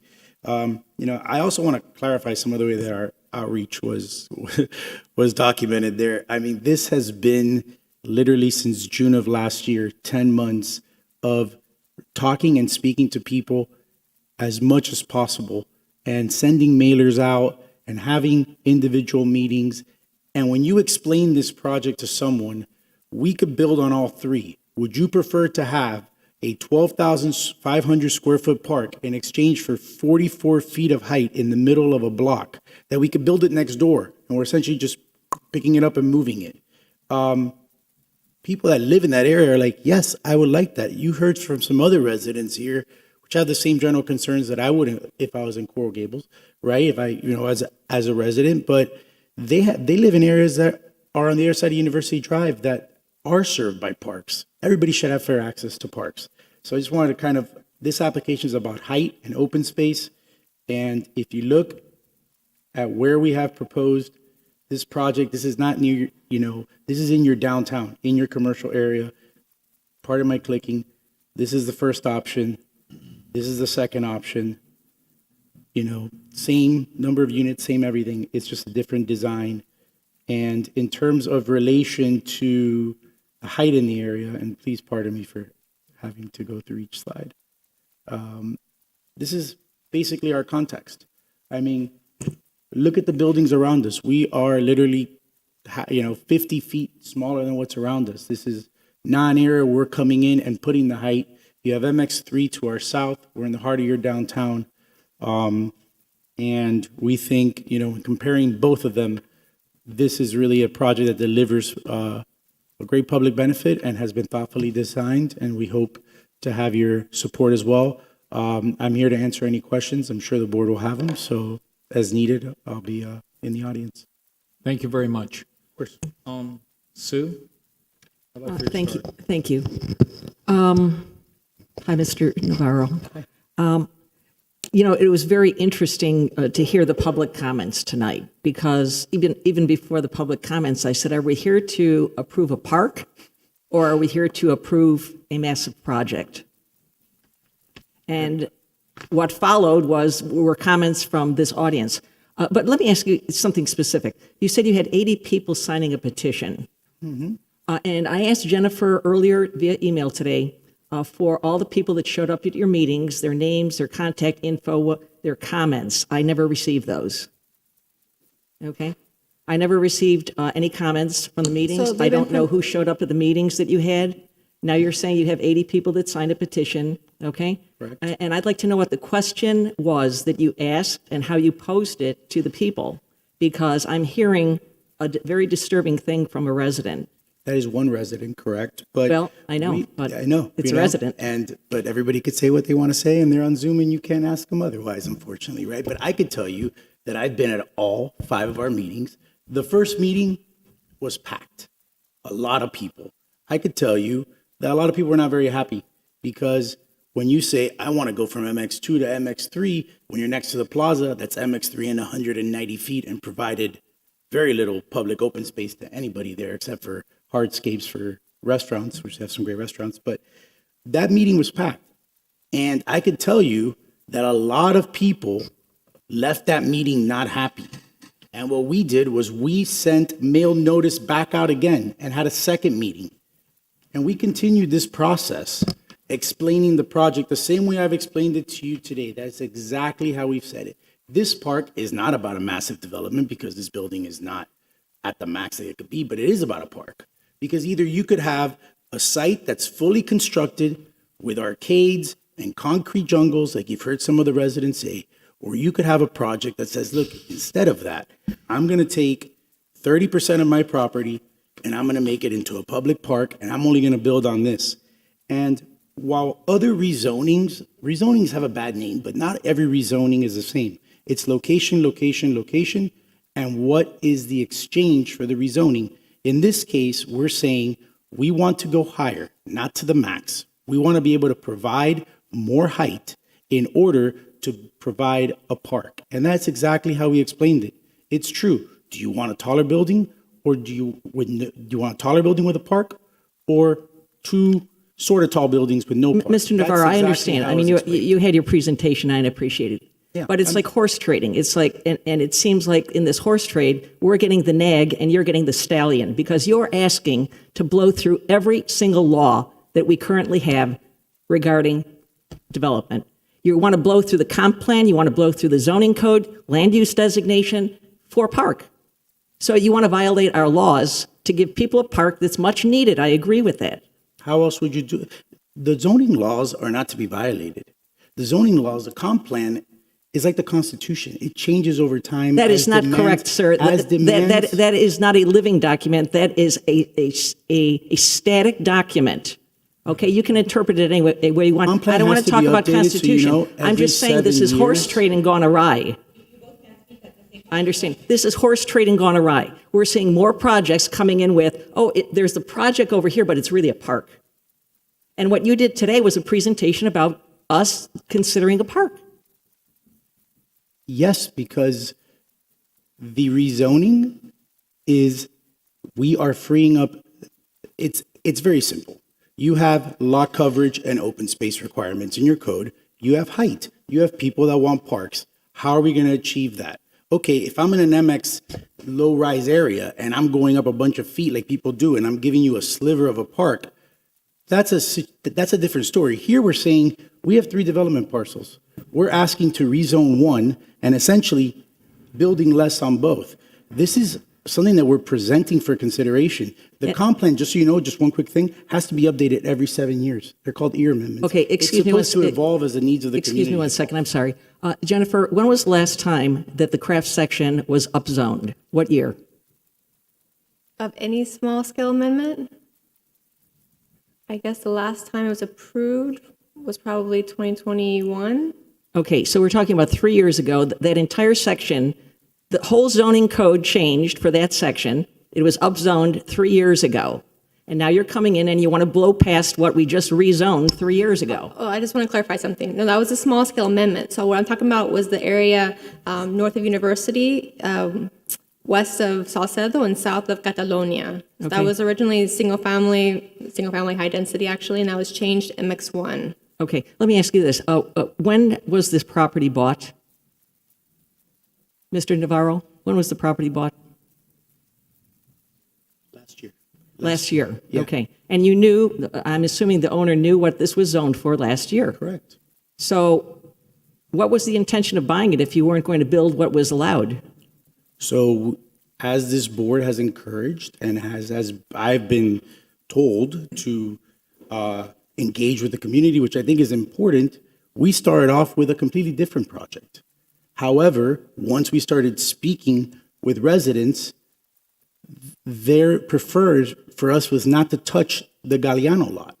They wanted a buffer there. They already have the plaza next door. Rather than us doing something with that property, we were like, okay, let's think of something else. And that's how we got to this point. And just to clarify from a legal perspective, because I want to put this on the record, we're not blowing by any zoning codes or comp plan amendments. Your code has specific enumerated criteria that allows this board to decide whether it is appropriate under a case-by-case basis in compliance with that criteria in order to rezone or not. So people, even like if I buy a house, I like to do an expansion of my house. I think it's small. I have the right to apply for a variance. If I meet the criteria, it's up to the board. These are property rights. We come in. The idea is to try to make projects better. And that's what we thought we were trying to do here. And you're absolutely right. It's up to this board to decide whether this is appropriate or not. Correct. Okay. You know, and you know what, that's what we're here to Mr. get Navarro, feedback you and had me input. at the slide. You had me at the slide that showed two buildings that are actually in code, 97 feet. You had me there. Yeah. And then you showed the next slide, and I said, oh my God, that is massive. The massiveness of that building that you showed on that second slide past the 97-foot buildings that you showed was incredulous. And to say that every other building around us is higher, well, maybe those were mistakes. No, they're in accordance. It's downtown. This is what downtown. You're out of the CBD in this project, are you Right correct? across the street, correct? But we're still Across in the downtown. street does not mean you're in the CBD. You're not in the CBD, is that Guys, correct? we can't do this like Yeah, this. no, we are One not. person has to speak at a time, and would you mind speaking in the microphone, please, so that you can hear? I'm sitting right next to Sue, who's a board member, and I can't hear her entire thought because council keeps interrupting. Like, Well, I apologize. Right, This is a and court of law. This is not a court of law. If you could please be more respectful and let's get If I was being disrespectful in any way, I completely ideas out apologize. so we could all hear it. Of I course. appreciate No, no, no. That was not my intent at all. I If you understand. felt that way, I apologize. I understand. I understand. And thank you, Mr. Pardo. There are a couple of other things here. I mean, there are minor things that I had in here until I saw that depiction. And now I've had the purview of seeing this, but when you showed that thing, it's massive. It's twice as, I think one of the residents said, it's twice as large as what's currently allowed. If you're talking about 70 to 141 feet, I think Ms. Condi said that. And it is. You're asking for double what you're allowed right now. I mean, it's up to this board to decide. I understand that. But you're asking for double of what's allowed. And you're posing it as a park. It's not a park. I'm sorry. I mean, the city has an obligation to its residents to provide parks. That's not your obligation, okay? What you're trying to do is to appease residents who don't have that kind of park situation downtown. But what's the cost? The cost is double the size of what you're allowed.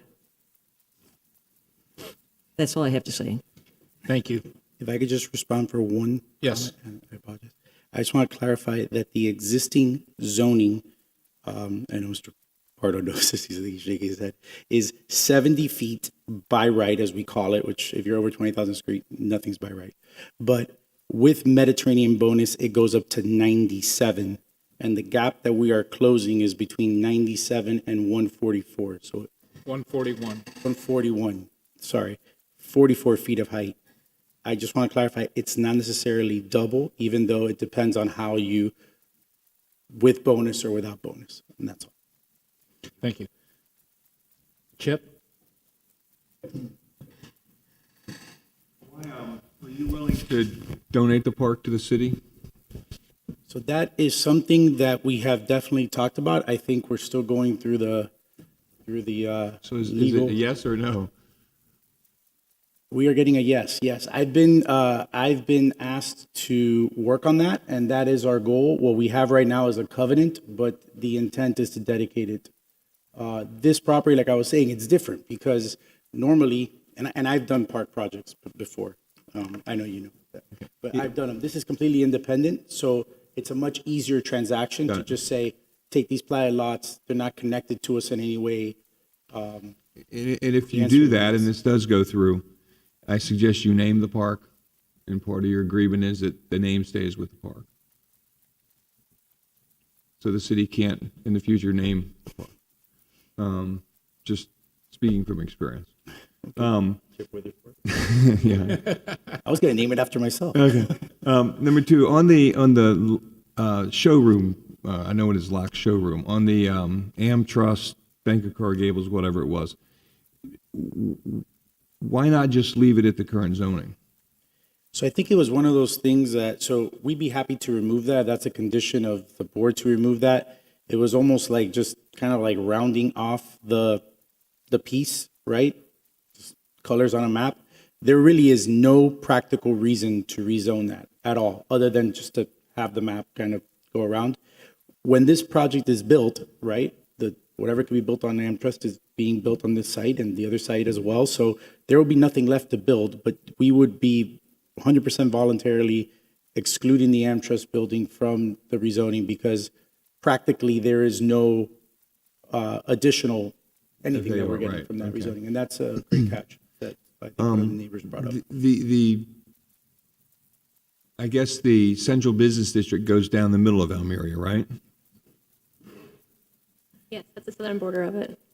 So if the central business district line was on the other side of Almeria, what would they be allowed to do? I mean, it has the same zoning, same land use. I'm sorry? It has the same zoning, same land use.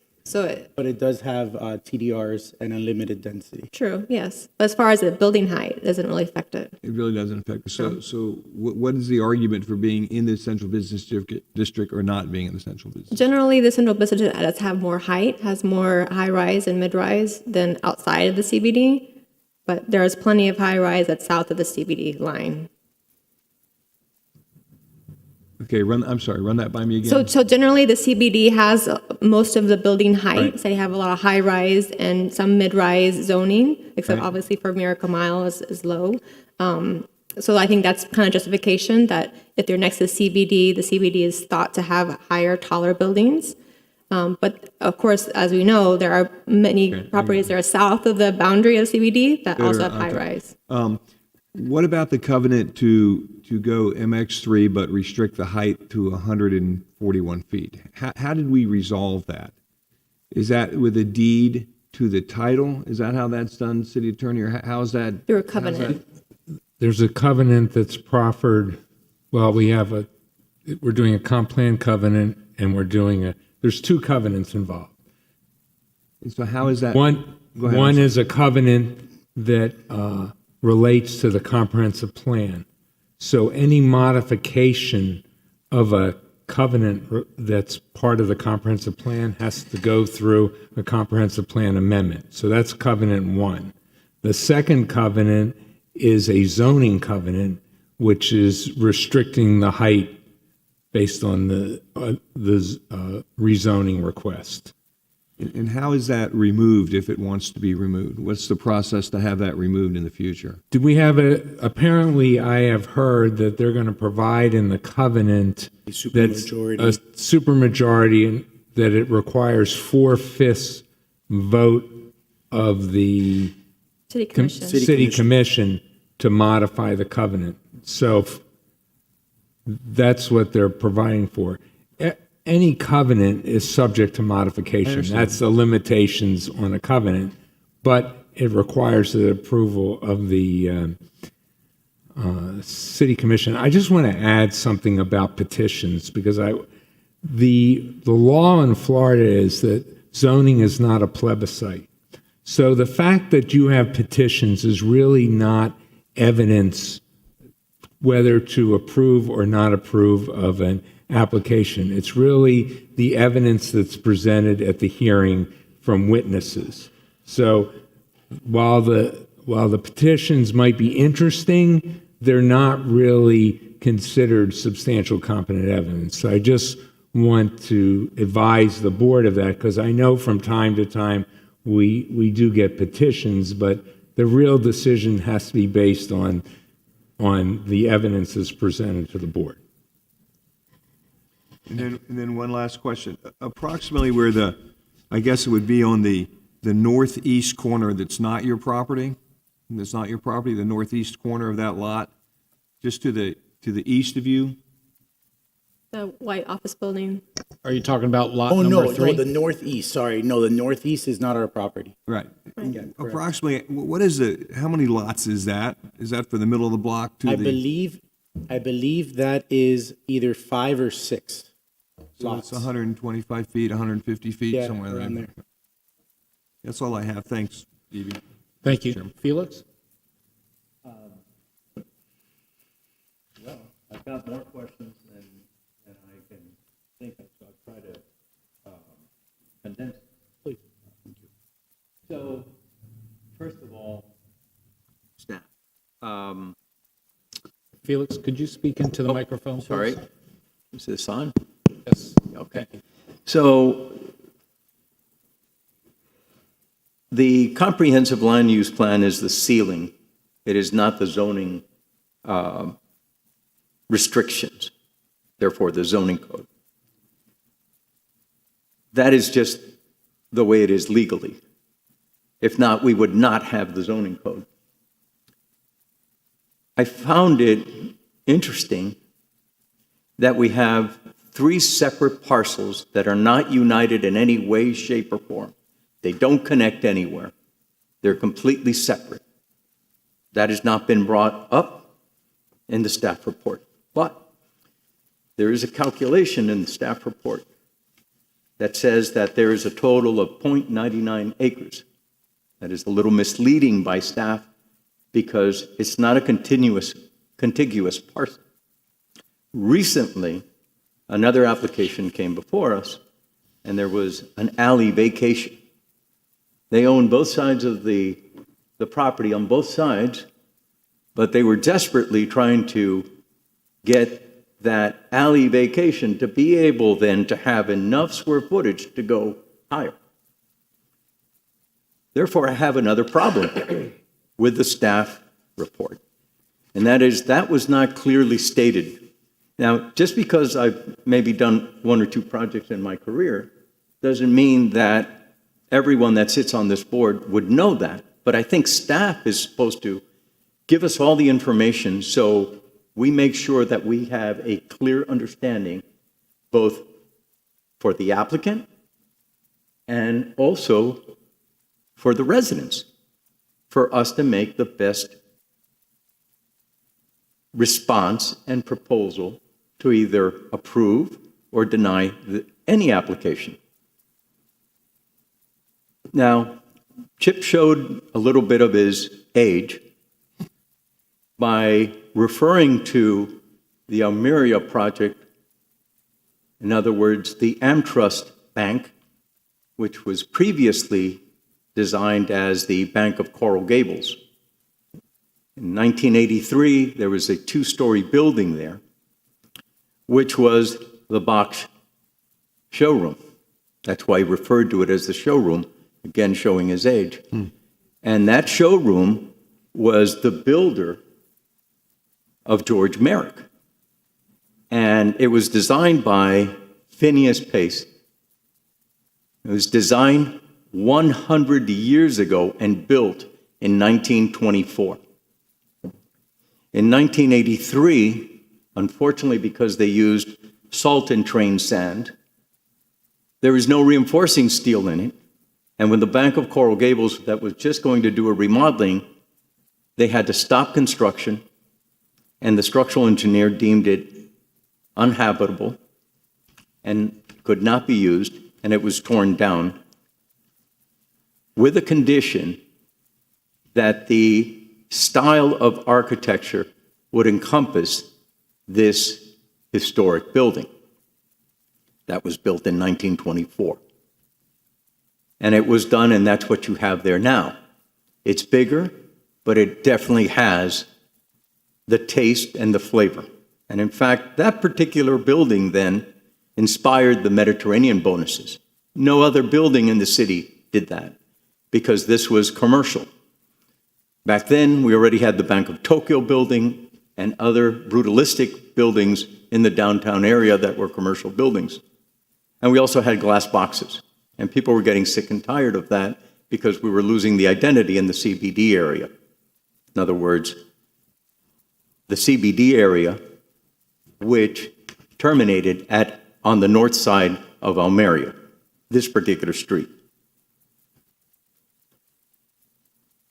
What I look at in the staff recommendation is that there's no mention that the applicant obtained from our previous historic director a letter stating that there was no value to that property and that it was not considered historic in his opinion. He's no longer with the city. And also that it never went to the historic board because of that particular letter that's there. That letter gives the applicant the ability of tearing that building down and building anything that is allowed to be built on that particular parcel. The other properties that is disturbing on this, which was not delineated by staff, is that there is an alley that runs behind both the properties that face Almeria and the properties that are that face the south side. That's for emergency vehicles, for trash collection, and also some of those people are grandfathered in to be able to use it as an approach to park and come in from the back without having necessarily a cut in the sidewalk in the front. That is not, it was not clearly shown anywhere in the staff recommendation, the staff report, or in our packages. The small right-of-way of Almeria is very different than the right-of-way we have on Ponce. Ponce is completely choked at this particular point from the plaza development. The community feel that one of the residents testified that is being lost by these small parks that are now dotting the city and dotting developments in order to get more height is an absurdity. I find disconcerting that staff recommended that there was an approval met and that the actual word was that the applicant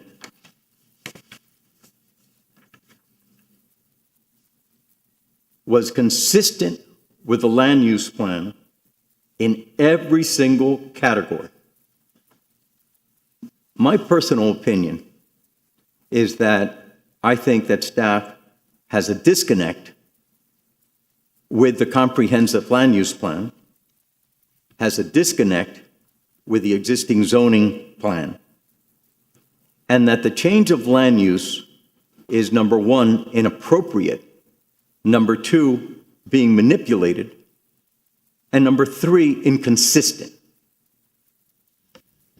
A change of land use is one thing, but when you also then apply the zoning code, the minimum square footage of lots and the minimum frontage requirements is a direct formula of the height that will be allowed. Currently, with the M2 zoning, on the property that has a total area of 15,000 square feet, the applicant said that they would be allowed 97 feet. That is the AmTrust building. In looking at the MX2, they do not have on that parcel the square footage that they would need to get to that height. In fact, on the 152 building, that building, the AmTrust building, only has 4,466 square feet. So when you go to your zoning code, you're only allowed 45 feet with Med 1 bonuses, 5 stories, 63 feet, and with level 2 Mediterranean bonuses, you're allowed 6 stories, 77 feet, not 97 feet, based on the lot size, which is part of your code. And staff should have said that. Staff did not say that. How many people on this board went through the time to try to understand and verify this?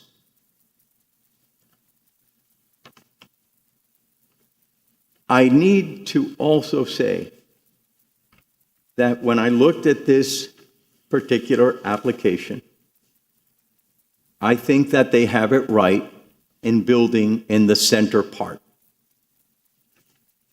where they currently have there a contiguous 15,000 square feet, with an M2 15,000 square feet, with MX2 would allow them to go 8 stories, 97 feet.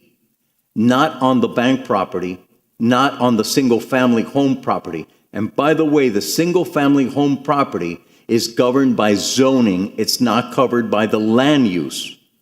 The comprehensive land use is one thing, but right now that's zoned as a single-family, 2-story maximum, 35-foot high, single-family resident with 1 occupant. I am very concerned that we need to get better information to make better decisions.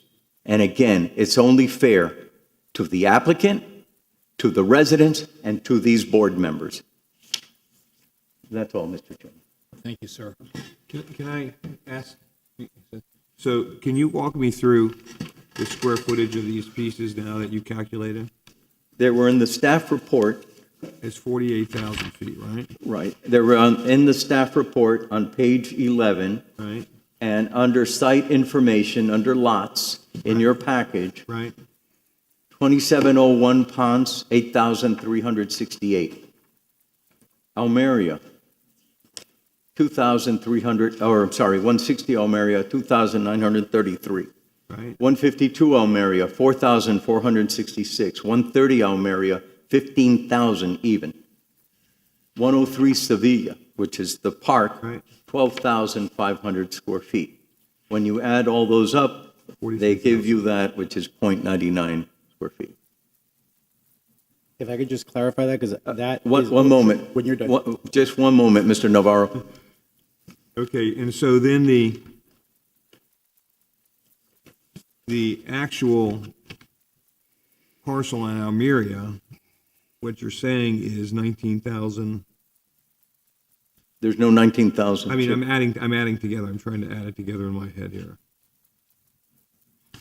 Because I come up with more. I come up with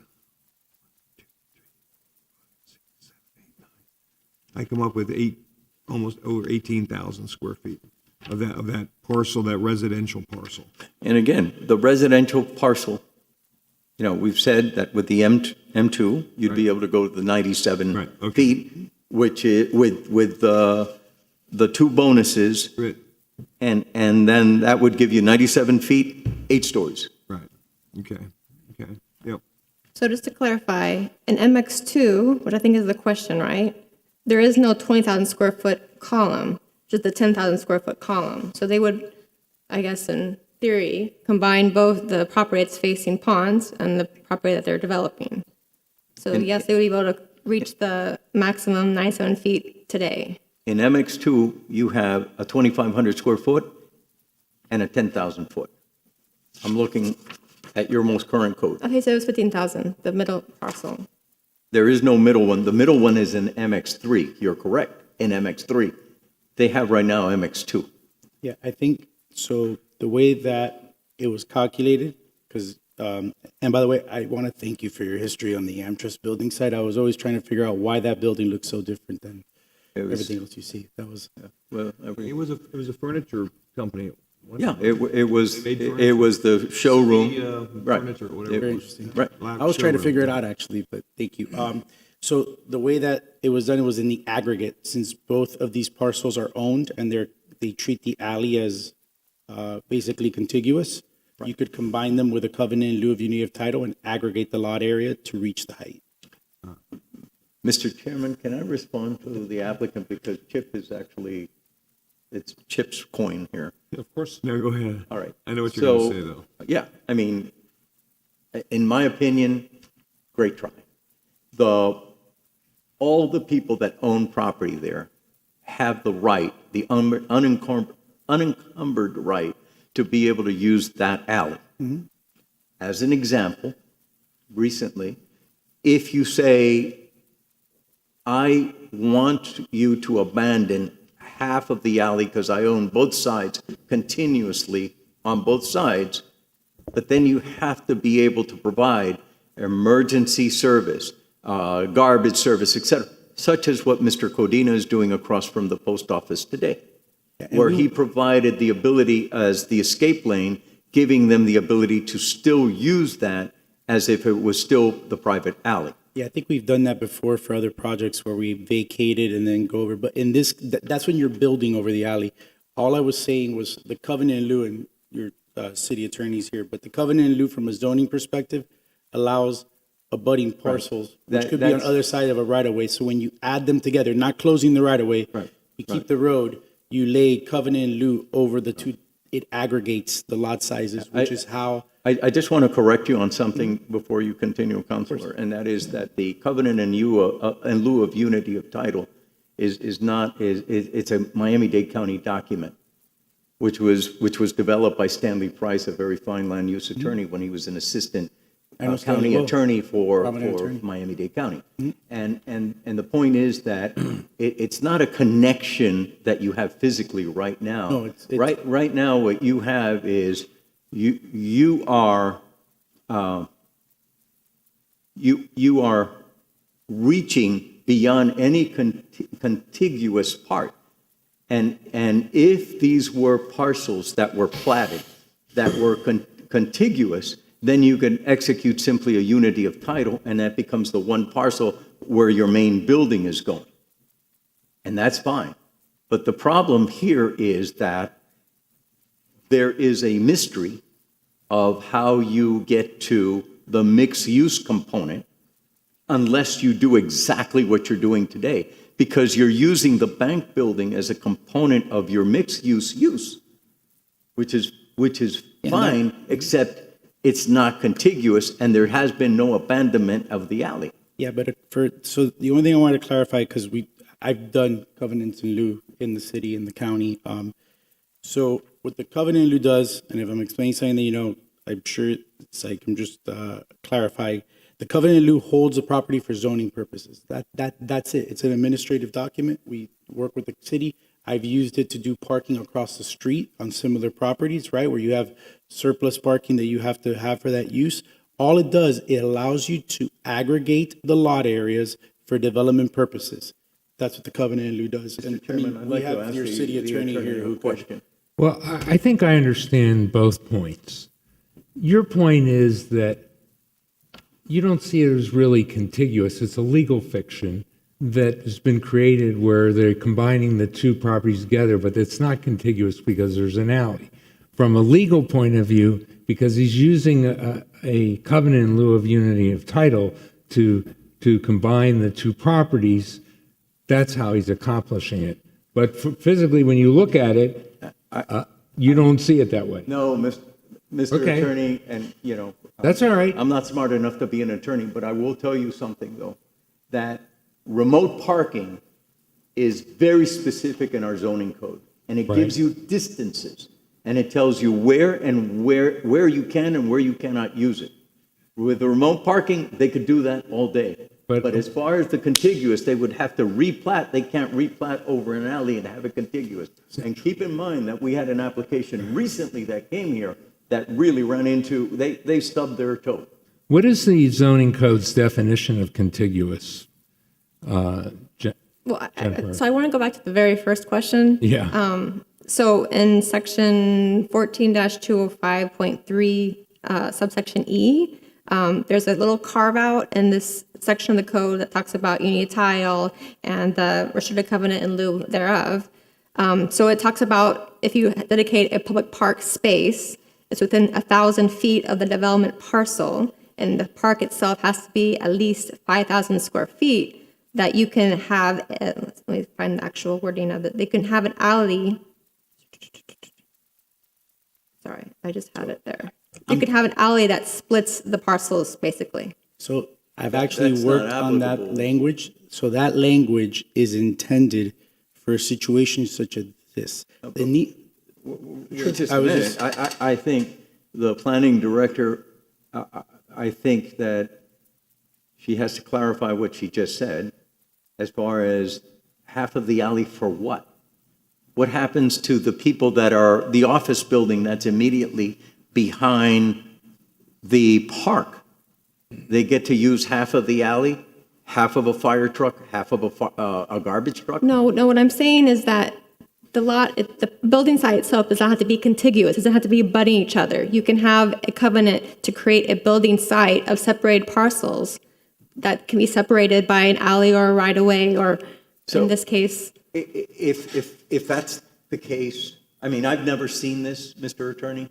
I've never seen this in the city of Coral Gables, but I do find that if we go down this slippery slope, I think we're going to have a real problem in the future, because now people could go into any block and hopscotch platted lots going around anywhere with an alley. And I think, not only do I think that the planning director is wrong, I think that this is something that there has to be a very, very careful legal opinion on that. And that is, and if the legal opinion sides with that, I think that the ordinance has to be changed and clarified.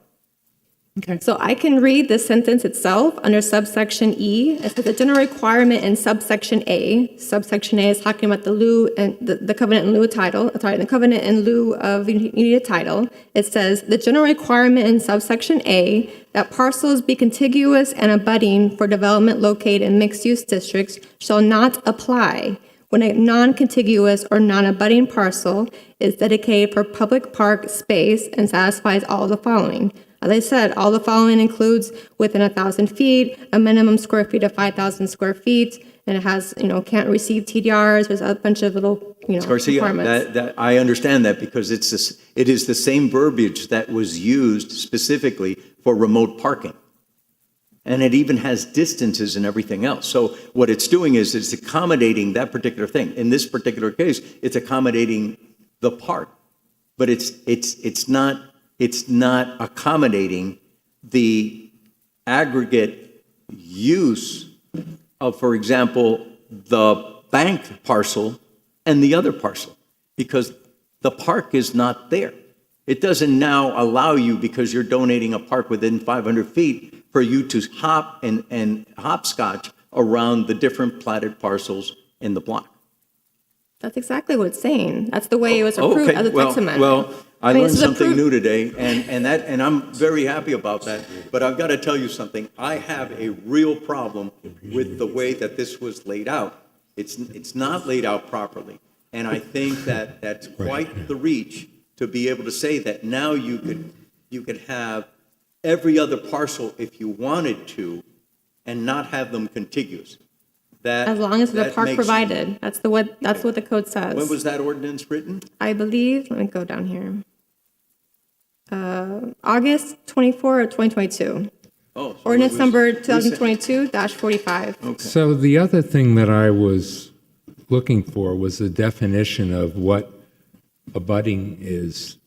And because we've had this a couple of times. Yeah, abutting means share a property line or across an Or alley. separated by an alley. Correct. So a budding parcel under definition under the county's, city zoning code means parcels of land which share a property line or are separated by an alley. So you could have two parcels separated by an alley, and under the definition, that's considered a budding. I know that this other more recent provision was, I think, designed to incentivize park donations. So, and because it's a relatively recent code, it might have been, because I recall this, and it does provide an incentive, which I think does apply in this case, as I understand it. Mr. Attorney, you just said that a previous project that came before this board, that was denied by this board. I did? No. What I'm saying is, what you're just saying right now is that the alley vacation on that particular parcel can be ignored. No, it's different because I think they needed the alley vacation in order to determine build over it. Yes. To build over it. But they're not building over this alley. But when they built over that alley, they needed to vacate that alley. No, but they were having a square footage. They were having a square footage issue to be able to go vertical. You just gave them the green light to be able to go vertical without vacating the island. They may have needed that. As I recall, I thought they needed the alley for the square footage of the alley. I think that it was linear square footage. Excuse me based one on the second. street. What I'd like to do is concentrate on this project. Okay. Because if not, we're Probably going to a go better down idea. if not, we're going to go down My a rabbit hole apologies. So one final and not question. go through another project. So did we come to the conclusion that they can count the square footage on the other side of the alley where the corner of the Almeria and Ponce is part of the overall Yes, it's a budding. square footage in order to calculate? Okay. Thank you. What I'd like to do now is ask Julio. Julio? Thank you. It's a tough site and a tough project. And it's at the edge of the downtown area. It's not part of the CBD, but you have the plaza on the south. As far as I'm concerned, CBD ends at the plaza because that amount of square footage just basically moved the geometric center of downtown south, fronting the park. The city needs as much residential as we possibly can in the downtown area. More commercial buildings are not necessarily right in the downtown area. We need to maximize the amount of residential in the downtown area. And we can hear from the residents that parks are desperately needed. It's the fault of the city that we have not provided more parks in the CBD area. We're at fault, and there's something that we should do about it. And this is an opportunity to do something about it. I understand the 3 parcels. I understand that they're contiguous because of the alley. I am accepting that premise. The height doesn't bother me because you're next to the plaza, which is much taller, and you have other buildings in the CBD which are taller than this anyways. So to me, it's a good project, and there's no reason why we shouldn't approve it. Thank you. Javier? Jennifer, you got a couple of questions. Among the comments that we got from the residents was one about traffic. Was a traffic study required for this project? There through was DRC? not. Did they not meet the threshold of more than 50 additional trips during peak time? I just want to make sure that, because that's a pretty low threshold, 50 additional trips. So we're To not tell looking Publix at, that. and the fact that it's live work is by definition a reduction in the amount of actual contribution to roadway traffic, because the people who live and work in the same building are not getting in their car to get to work. I know it sounds stupid, but I figure it's good we just say that. Having resolved the issue of continuity of the site through our discussion, I see that this is a project that we're basically increasing the zoning for the housing in order to create enough chips on this site that when we turn it into a park, we can move it onto this site to be able to build more parking. If we look at these three sites, there's three piles of chips. I like to make really dumb analogies, but it's one that helps my limited brain work. We've got so many chips on Ponce with an existing building which the owner has proffered that he's going to keep. So we're going to take those extra chips and put them over here. And then we're going to increase the zoning here to increase our chips to be able to do this, to be able to account for the fact that the zoning for the housing is limited, and we're going to have a little bit more chips, but we're going to give that land to the city. And we're going to put all our chips in the middle, as away from the main drag as possible to limit the impact. It's still below the height of the plaza. It is at or below many of the projects in and around it that have already been, and some of these buildings are old. They have been built in the 90s and 2000s, and it's under those. So I think, and I agree with my fellow board member Gravier, that when we approved the plaza in its latest form, the center of gravity of the CBD has been moved, and it's created that gap in Almeria, in the CBD, which is partially going to be filled by this project. The only real ask here is an indirect from the Board of Architects. So stop me if I'm wrong in anything, because of the overhang issue, which is 10 stories up above. Correct. So it's not going to limit traffic or anything. It's just a shading issue.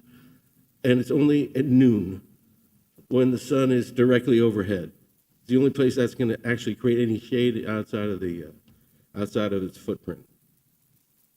It's because it's on the north side of the street, it's not really shading anything on the south. So the impact from that point of view is limited. Now, the next developer, when he comes to the south side of that block and wants to assemble that property and then build it up, I'm sure we're going to hear from Mr. Navarro's owners about the shading and the loss of visibility, but that's part and parcel of development in every city I've ever worked in before in my life. So, am I understanding this project correctly? That pretty much sums it up, I think. Okay, so that's what we're looking at do. And the applicant has proffered that he's going to give the city of Coral Gables the deed for that property. Is that official? That's official. All right. In lieu of our approval. That's the caveat. That's the trade. That's the chips. Yep. All right. So therefore, if that is the case, that city of Coral Gables is going to gain 12,500 square feet of free park in downtown. Yep. For the development of this project in the middle of the block, I don't see why I wouldn't approve it. That's our commitment, is to give this park to the city. All right, but it's with those conditions. Yes. That condition that we added. Yep. Actually, Chip added. Credit where credit is due. We're actually deeding it to the residents of the area, because it's Just going to be for their From use. a But we'll be technical giving it point to of the view, city. it's a voluntary proffer from the applicant to give it to the city. It's not actually something that we're able to condition, but it's something that he's voluntarily But it's a proffering. condition he just agreed to in public at this meeting. He agreed. He actually, he didn't agree to it. He volunteered. Yeah. And he asked his client. His client said, yeah. Yes, Okay. absolutely. So that looks like That's an all agreement to good. me. It's all good. Why don't we just call things what they are instead of getting into the complexity of things? Well, because there's some legal Understood. mumbo-jumbo. Understood. But I like to make it simple for the people. At any rate. Fair. That's it. Thank you. I've got a couple of questions, if I may. Jennifer, there's been mention about the property where the park is, that it's a single-family, high-density. I understand that across the street where the single-family homes are, that single-family, across the street, Galliano. And I've sat on the board many, many times through zoning rewrites. When we did with Charlie Siemens, the last zoning rewrite, There were actually, Javier sat with me on the board during the rewrite. Just to clarify, it's the land use designation, not the zoning. Understood. Why is this property zoned single family where it is? It does, to me, it doesn't make sense at all that this property is that it. Why is it that way, just this specific parcel in that block or in that area? So actually, if you look back to what was brought up earlier, the craft section area, we call it the craft section, but the area that is west of Salcedo, south of Catalonia, north of University, those 3 blocks, yes. That actually used to be single-family high density as well. Now it's changed to MX1. Sorry, it's changed to commercial low-rise land use. Right, I understand that area, but this one property or one parcel, the 12,000 square foot, doesn't sit in that area. In other words, it's not adjacent. So, I mean, is this something that has been looked over? Yeah, so actually the properties to the east of it, that whole block of Sevilla, are also single-family high density as well. Right. So the rest of this block, looking through past reports, past maps, it used to go all the way, kind of almost touching the properties that are facing Ponce Leon. It looked like it came up around the late 1980s. Before it was called residential high density, now it's called single family high density. The intent of it was really to create detached townhouses or patio homes. That obviously wasn't really ever built. The zoning unfortunately didn't allow that because the zoning had single family detached housing. But So that just wasn't this really one realized. property, just 12,000 square foot. I'm not talking about the other side of Galliano. I'm only talking about this 12,000 square foot. To me, it And stands the out. 50 feet to the east. Correct. Not owned by them. It's, I mean, it stands Also out use like the surface like a parking sore lot. thumb, like it shouldn't even be zoned that, to be honest with you. The other question that I have is for Mr. Navarro. You've gone through the Board of Architects, Yes. and from what I saw in your presentation, you went through 3 times. Went through the board in 3 times. 2023. Yes. And when you go through the Board of Architects with this project, do you see the entire board, or do you see, let's say, a group of 3 and so forth? No, for this particular project, the project of this size, we get the full board for the full board for the Board of Architects. Okay, so We went on 3 separate occasions before the full board, and we obtained approval on our 3rd try. They obviously had comments throughout each phase, which we addressed, and we were able to properly address them at the conclusion. Okay, and you've also talked about the fact that you've changed the bottom floor from commercial to work-live. Can you just give me an explanation why you decided to do that? Sure. So, obviously in the downtown area, we wanted to have retail. As part of some of our workshops, there was concern with obviously the amount of commercial that's on the plaza, retail, people during the day coming in and out. So the idea was to create a more tranquil environment with live work. So you'll have your architect, attorney, professionals that could have a small office there, right? Now post-COVID, it's the thing that many people do, and also live there. So it's a much more low traffic generator, and that's why we changed it. It was really in response to the resident comments. Okay. I think Hoti would prefer to have retail, but Also, you spoke about maintaining what is the Amtrust building. So now we're not going to look at that as an MX3. correct. Yeah. So as part, if this item was to move forward with a positive recommendation, we would voluntarily proffer to have a condition that would remove the Amtrust building from the MX3 request because that building is not going any taller or changing in any way than what it is today. Okay. I've listened to the testimony of all the speakers that have spoken tonight.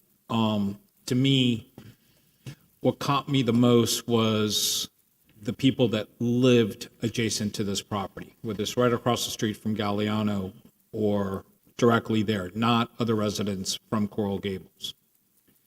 Those residents were all emphatic about a park and how that would change their quality of life.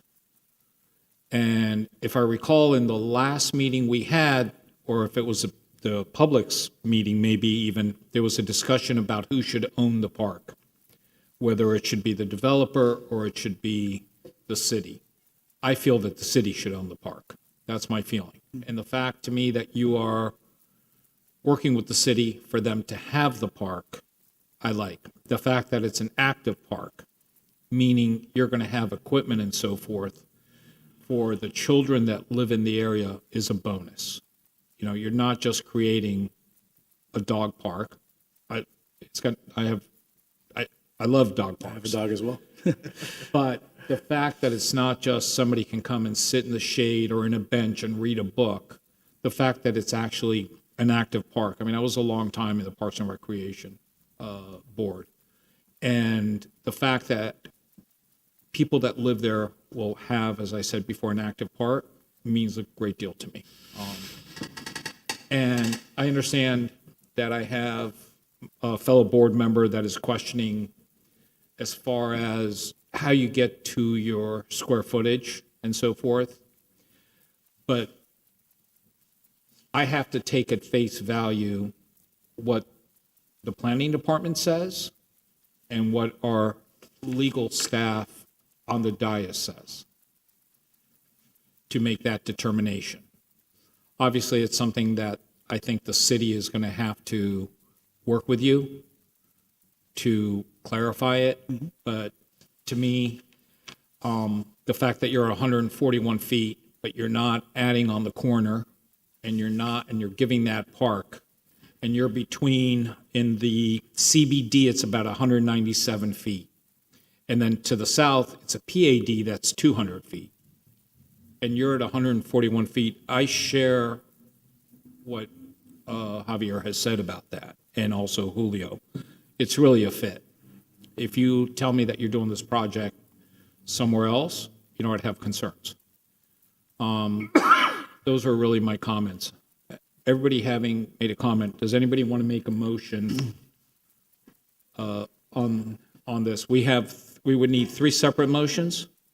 Yeah, we need a motion on, E1, which is the comp plan amendment. Okay. Anybody like to make a motion on E1, the comp plan amendment? I move. We have a motion by Julio. I'll second it. We have a second by That's Javier. in accordance with department recommendations. Accordance with the recommendations? Yes? Yes. We have a first, we have a second. Can I comment? Yes. Yes. I want to put on the record that we are 3 members of this board that are arbitrarily and subjectively moving the CBD boundary. That's what this vote is about. I want to put that on the record. I would disagree with you, but that is your choice. Mr. Chairman? Yes. There's, again, something disturbing in the things that we were given. Can staff please put up page 9, which is directly will affect this change of the comprehensive land use plan? We were given in staff's recommendation, in staff's packet rather, an aerial photograph that has no shadow to the north, no shadow, because the building had been raised and nothing had been built yet. But in the applicant, to their credit, in their aerial photograph, which is page 9 of 134 pages of their application, it shows clearly that more than half of the block is completely in shade. And the reason that that's important during this motion, which we can discuss, is because there you could see that additional height and how it affects the park that's being proposed and everything else.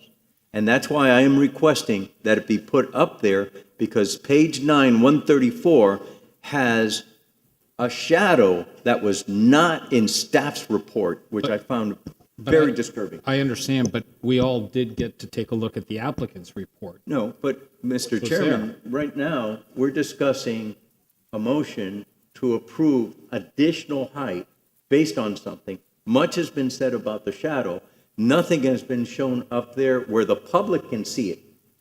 This packet may be available to the public if they're savvy enough to see the difference between the actual condition that's there and not, I really think it's a disservice if it's Jennifer, not did shown. you show that in your presentation? Maybe one of Or the first. can you just put it up, please? It's page 9 of the applicant's report. Oh. Can you pull that up? They're I guess, looking and for share that. your screen? For the sake of time. When is the capture of the proffering of the park and the proffering of keeping it at MX2? When is that? When do they do the covenants? No. When is that part of the motion? Is that part of the motion that is made? The condition. The condition? Well, it's really we can do as part of the motion acceptance of the proffered covenant And I in think it should- E1 for which limits the height of the building for E1, and in E2 the acceptance of that proffered covenant. And also, I was going to say the removal on E1 of the request for MX3. for commercial high rise on the Ponds parcel. That be I thought that removed. was on the rezoning. It's on both. It's Yeah. on both. Just wanted to So clarify that 'cause I wanted to so make it's sure as to whether there's also a approval of a request to withdraw.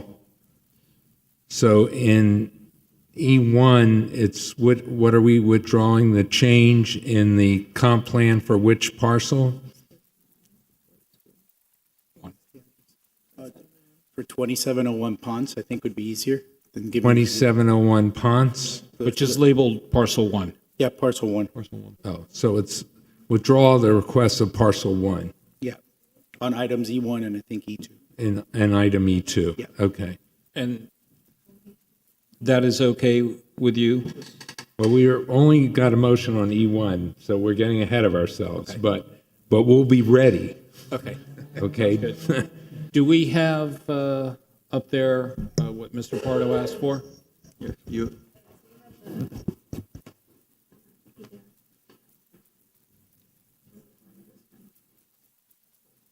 That's it.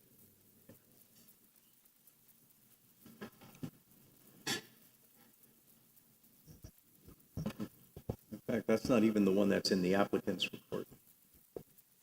That's the shadow from the plaza. Oh, no. That's the plaza. This is what we have in our report that goes all the way to the park. They just Googled something there, which at 4 And that o'clock, shadow's going it's to a move little during the different. day. Exactly. It's going to move during the day. Okay. As long as you have half a day of sun at the park, it will grow. See, any shadow is going to keep moving. He's right.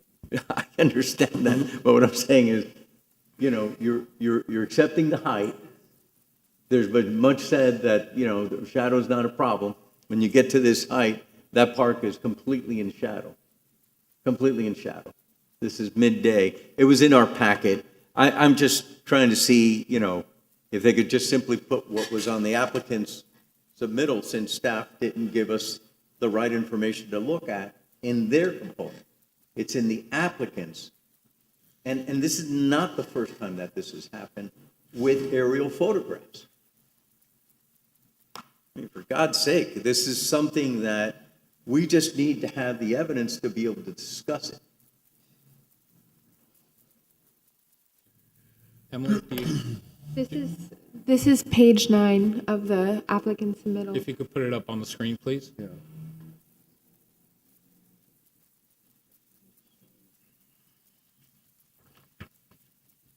Their project information. There you go. That looks a little overwhelming to me. Isn't it in their project information sheet that we got? That No, sir. The one that can you put up the one that staff put up in their, in staff's? Where's that shadow from? From the plaza. This is staff's presentation. This is what's in our staff report. And Yeah, this there's no is shadow the there. applicant's. Building. And then could you bring up the PowerPoint that I had earlier? It's one of the first slides that shows an aerial. It's no shadow. But wasn't that a mess?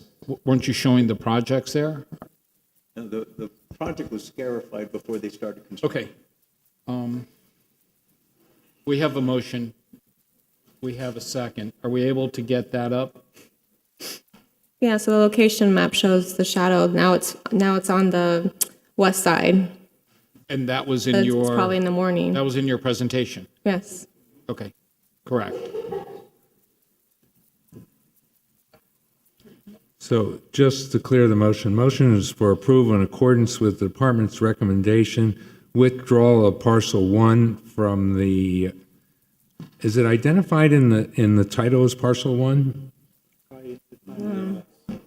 I don't think so. Yeah, I'm going to say 2701 Ponce de Leon Avenue. That's specifically Yes. that address. Okay, so, right, and acceptance of the proffered covenant. Okay, That's the motion. that's a motion with a second. Emily, will you call the roll, please? Julio Gabriel, Yes. Felix Pardo, No. Chip Withers, Yes. Sue Kowalewski, No. Javier Salman, Yes. A.B. Eisenstadt. Yes. Moving on to E2, please. Okay, E2, again, is the withdrawal of the 2701 Ponce de Leon Boulevard request, acceptance of the proffered covenant. And I guess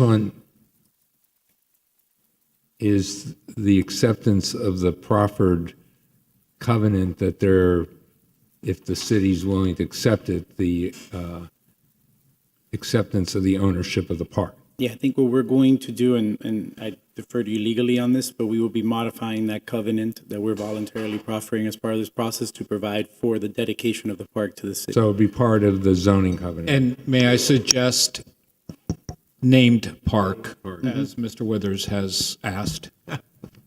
I was being, if you want to. Yeah. Withers Park. It's going to be Withers Park? No. No, but as a name park? I think you should have the neighbors do a contest to name it. Yeah. Like a dunk tank. All right. Do we have a motion on E2? So moved. Javier? Julio makes a second. Any discussion on it? No. Call the roll, please. Sue Kowalewski, No. Felix Pardo, No. Javier Salman, Yes. Chip Withers, Yes. Julio Gabriel, Yes. A.B. Eisenstadt. Yes. And E3, please. E3 is a mixed-use site plan. Yes. Do we need to amend it? No, I don't think we need to amend. It's the site We plan. don't need it. We just need the site plan. There's already conditions on this, for that approval. Correct. Because it's a conditional use. Is there a motion for E3? I move. Julio That would moves be in accordance with department recommendations. with staff recommendations. Is there a second? I'll second it. Mr. Withers, second. Any discussion? No. Call the roll, please. Chip Withers, Yes. Javier Salman, Yes. Felix Pardo, No. Sue Kowalewski, No. Julio Gabriel, Yes. A.B. Eisenstadt. Yes. Thank you. Thank you so much. I appreciate it. Just want to point out, the next meeting date is April, what is it? I'm looking for it. Has it changed? No, just want to, April 10th is the next meeting date. Is that correct, Jennifer? It hasn't changed, right? It's what's on the agenda. Thank you very much, everybody, for coming. Is there a motion to adjourn? So moved. Julio moves. We have a second. All in favor, say aye. Aye. Aye. Thank you, everybody.